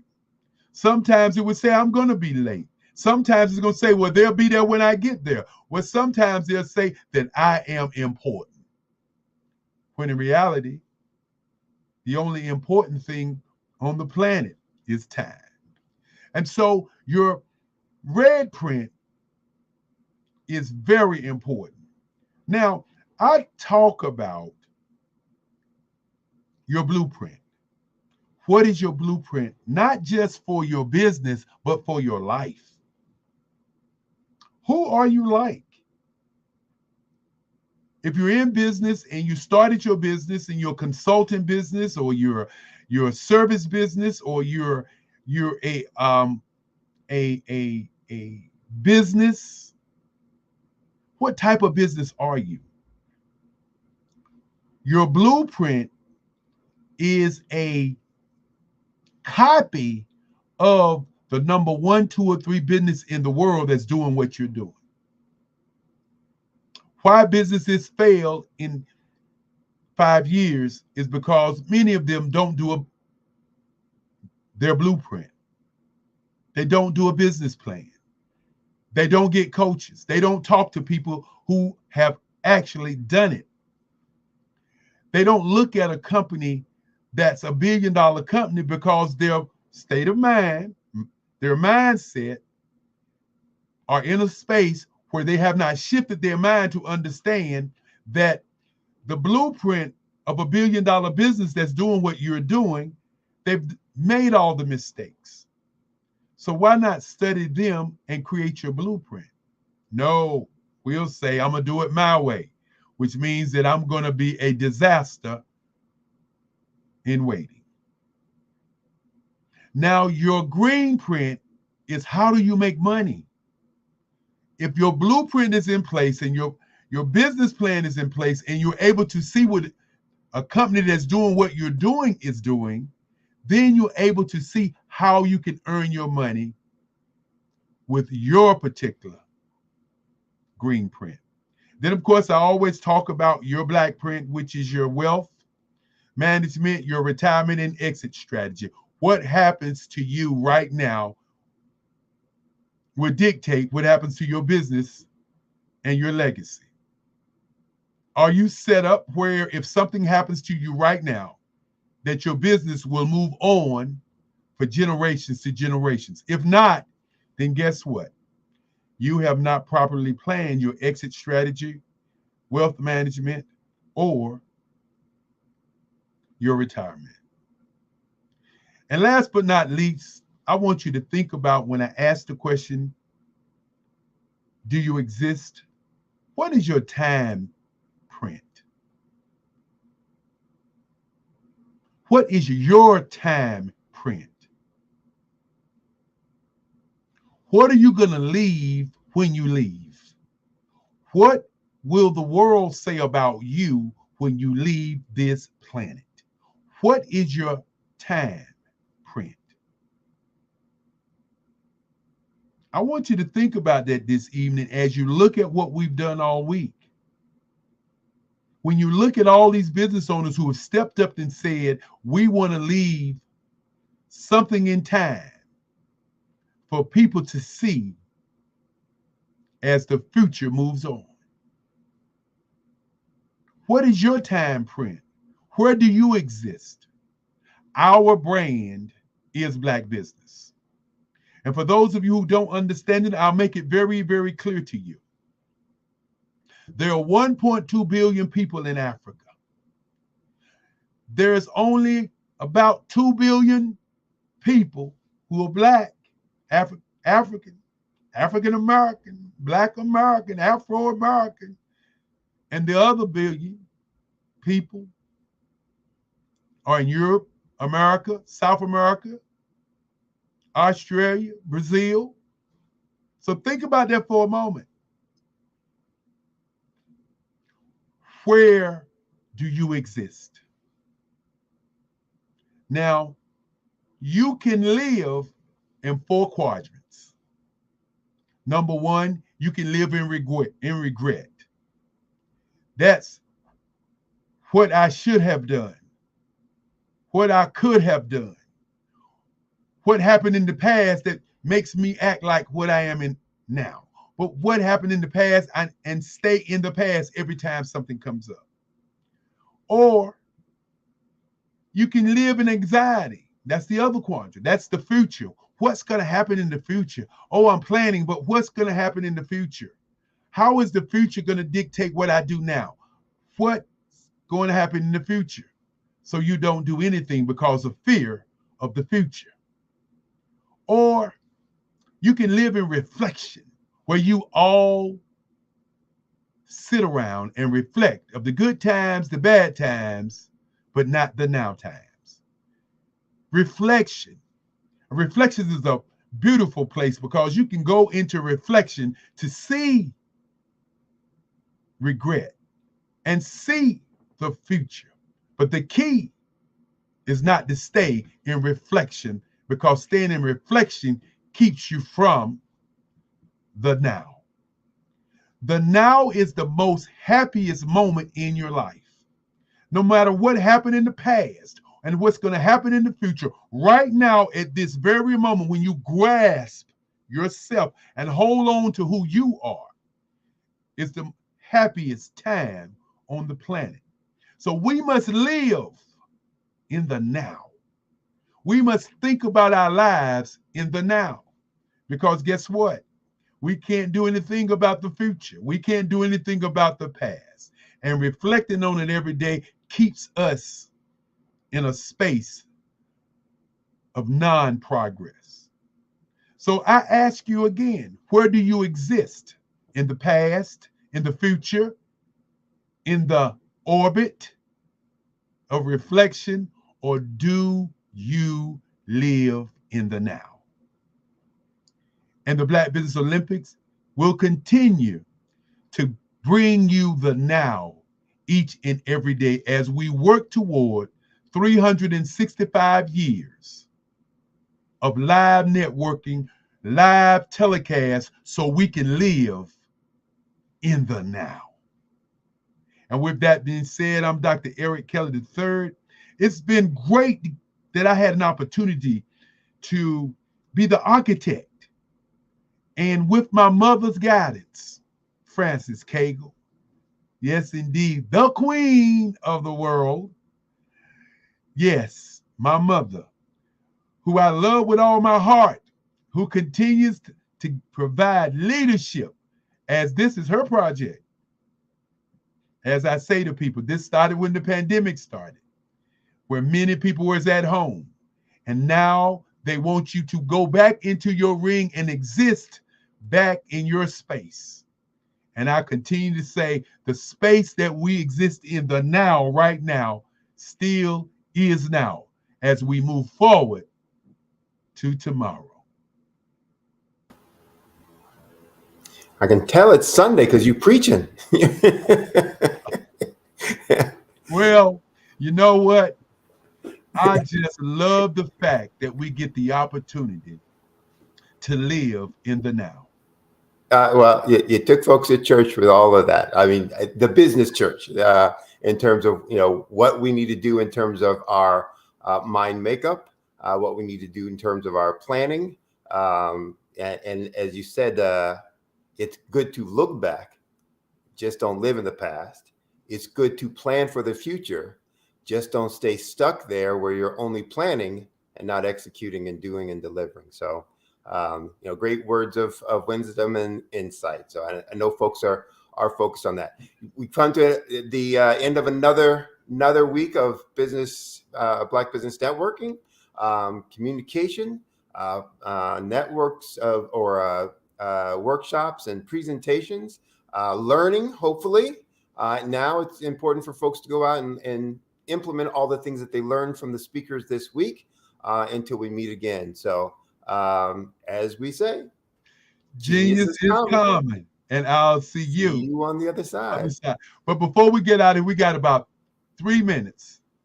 I just want to say to all of the speakers, Sydney, who have shared their lives, and people don't get it. When I say living in the now, many people just don't live in the now. They live in the what I got to do, when I got to do it, but not in the now. And so that's what this is all about. These students who don't see their futures, and you got to imagine they don't see a way out.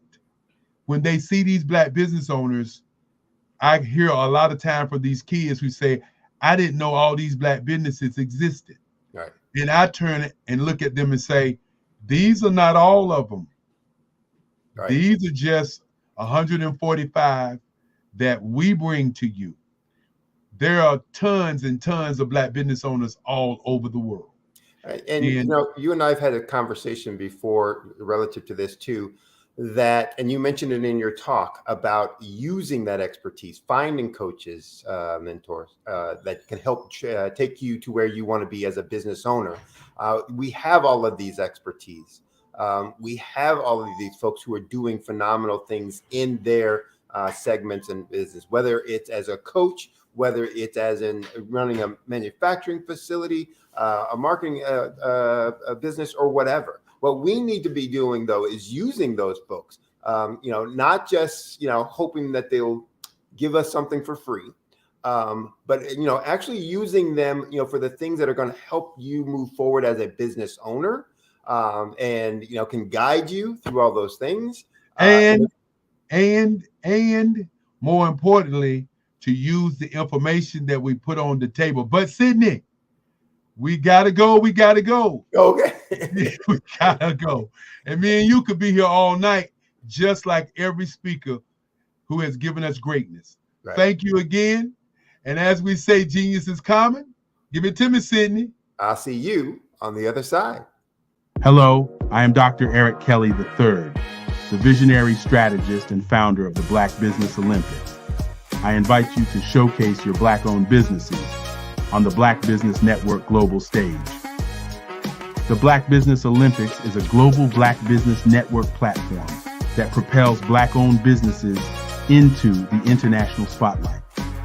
By showcasing your business on the Black Business Olympics platform, you can reach a worldwide audience of potential customers, partners, and investors. You can also establish yourself as a thought leader, an expert in your field, attract lucrative partnerships, and more speaking engagements. In addition, the Black Business Olympics platform provides a valuable opportunity to connect and collaborate with like-minded entrepreneurs and business professionals from around the world. This can lead to new business opportunities, ideas, and relationships. Finally, by sharing your story and expertise on the Black Business Olympics platform, you can inspire and empower others. This is a powerful way to make a positive impact on the world and leave a lasting legacy. If you are a Black-owned business owner, I encourage you to seize the opportunity to showcase your business on the Black Business Olympics platform. It is a once-in-a-lifetime opportunity to make an indelible mark on the world. Be one of the 1,000 visionary entrepreneurs who are changing students' lives, shaping industries, and leaving an unforgettable legacy for their families. Unleash your voice on our global stage and watch your business thrive. Black Business Olympics is one of the largest Black business showcases in the history of Black business in the world. Yes, the entire world. Just give me a call today at 919-308-9090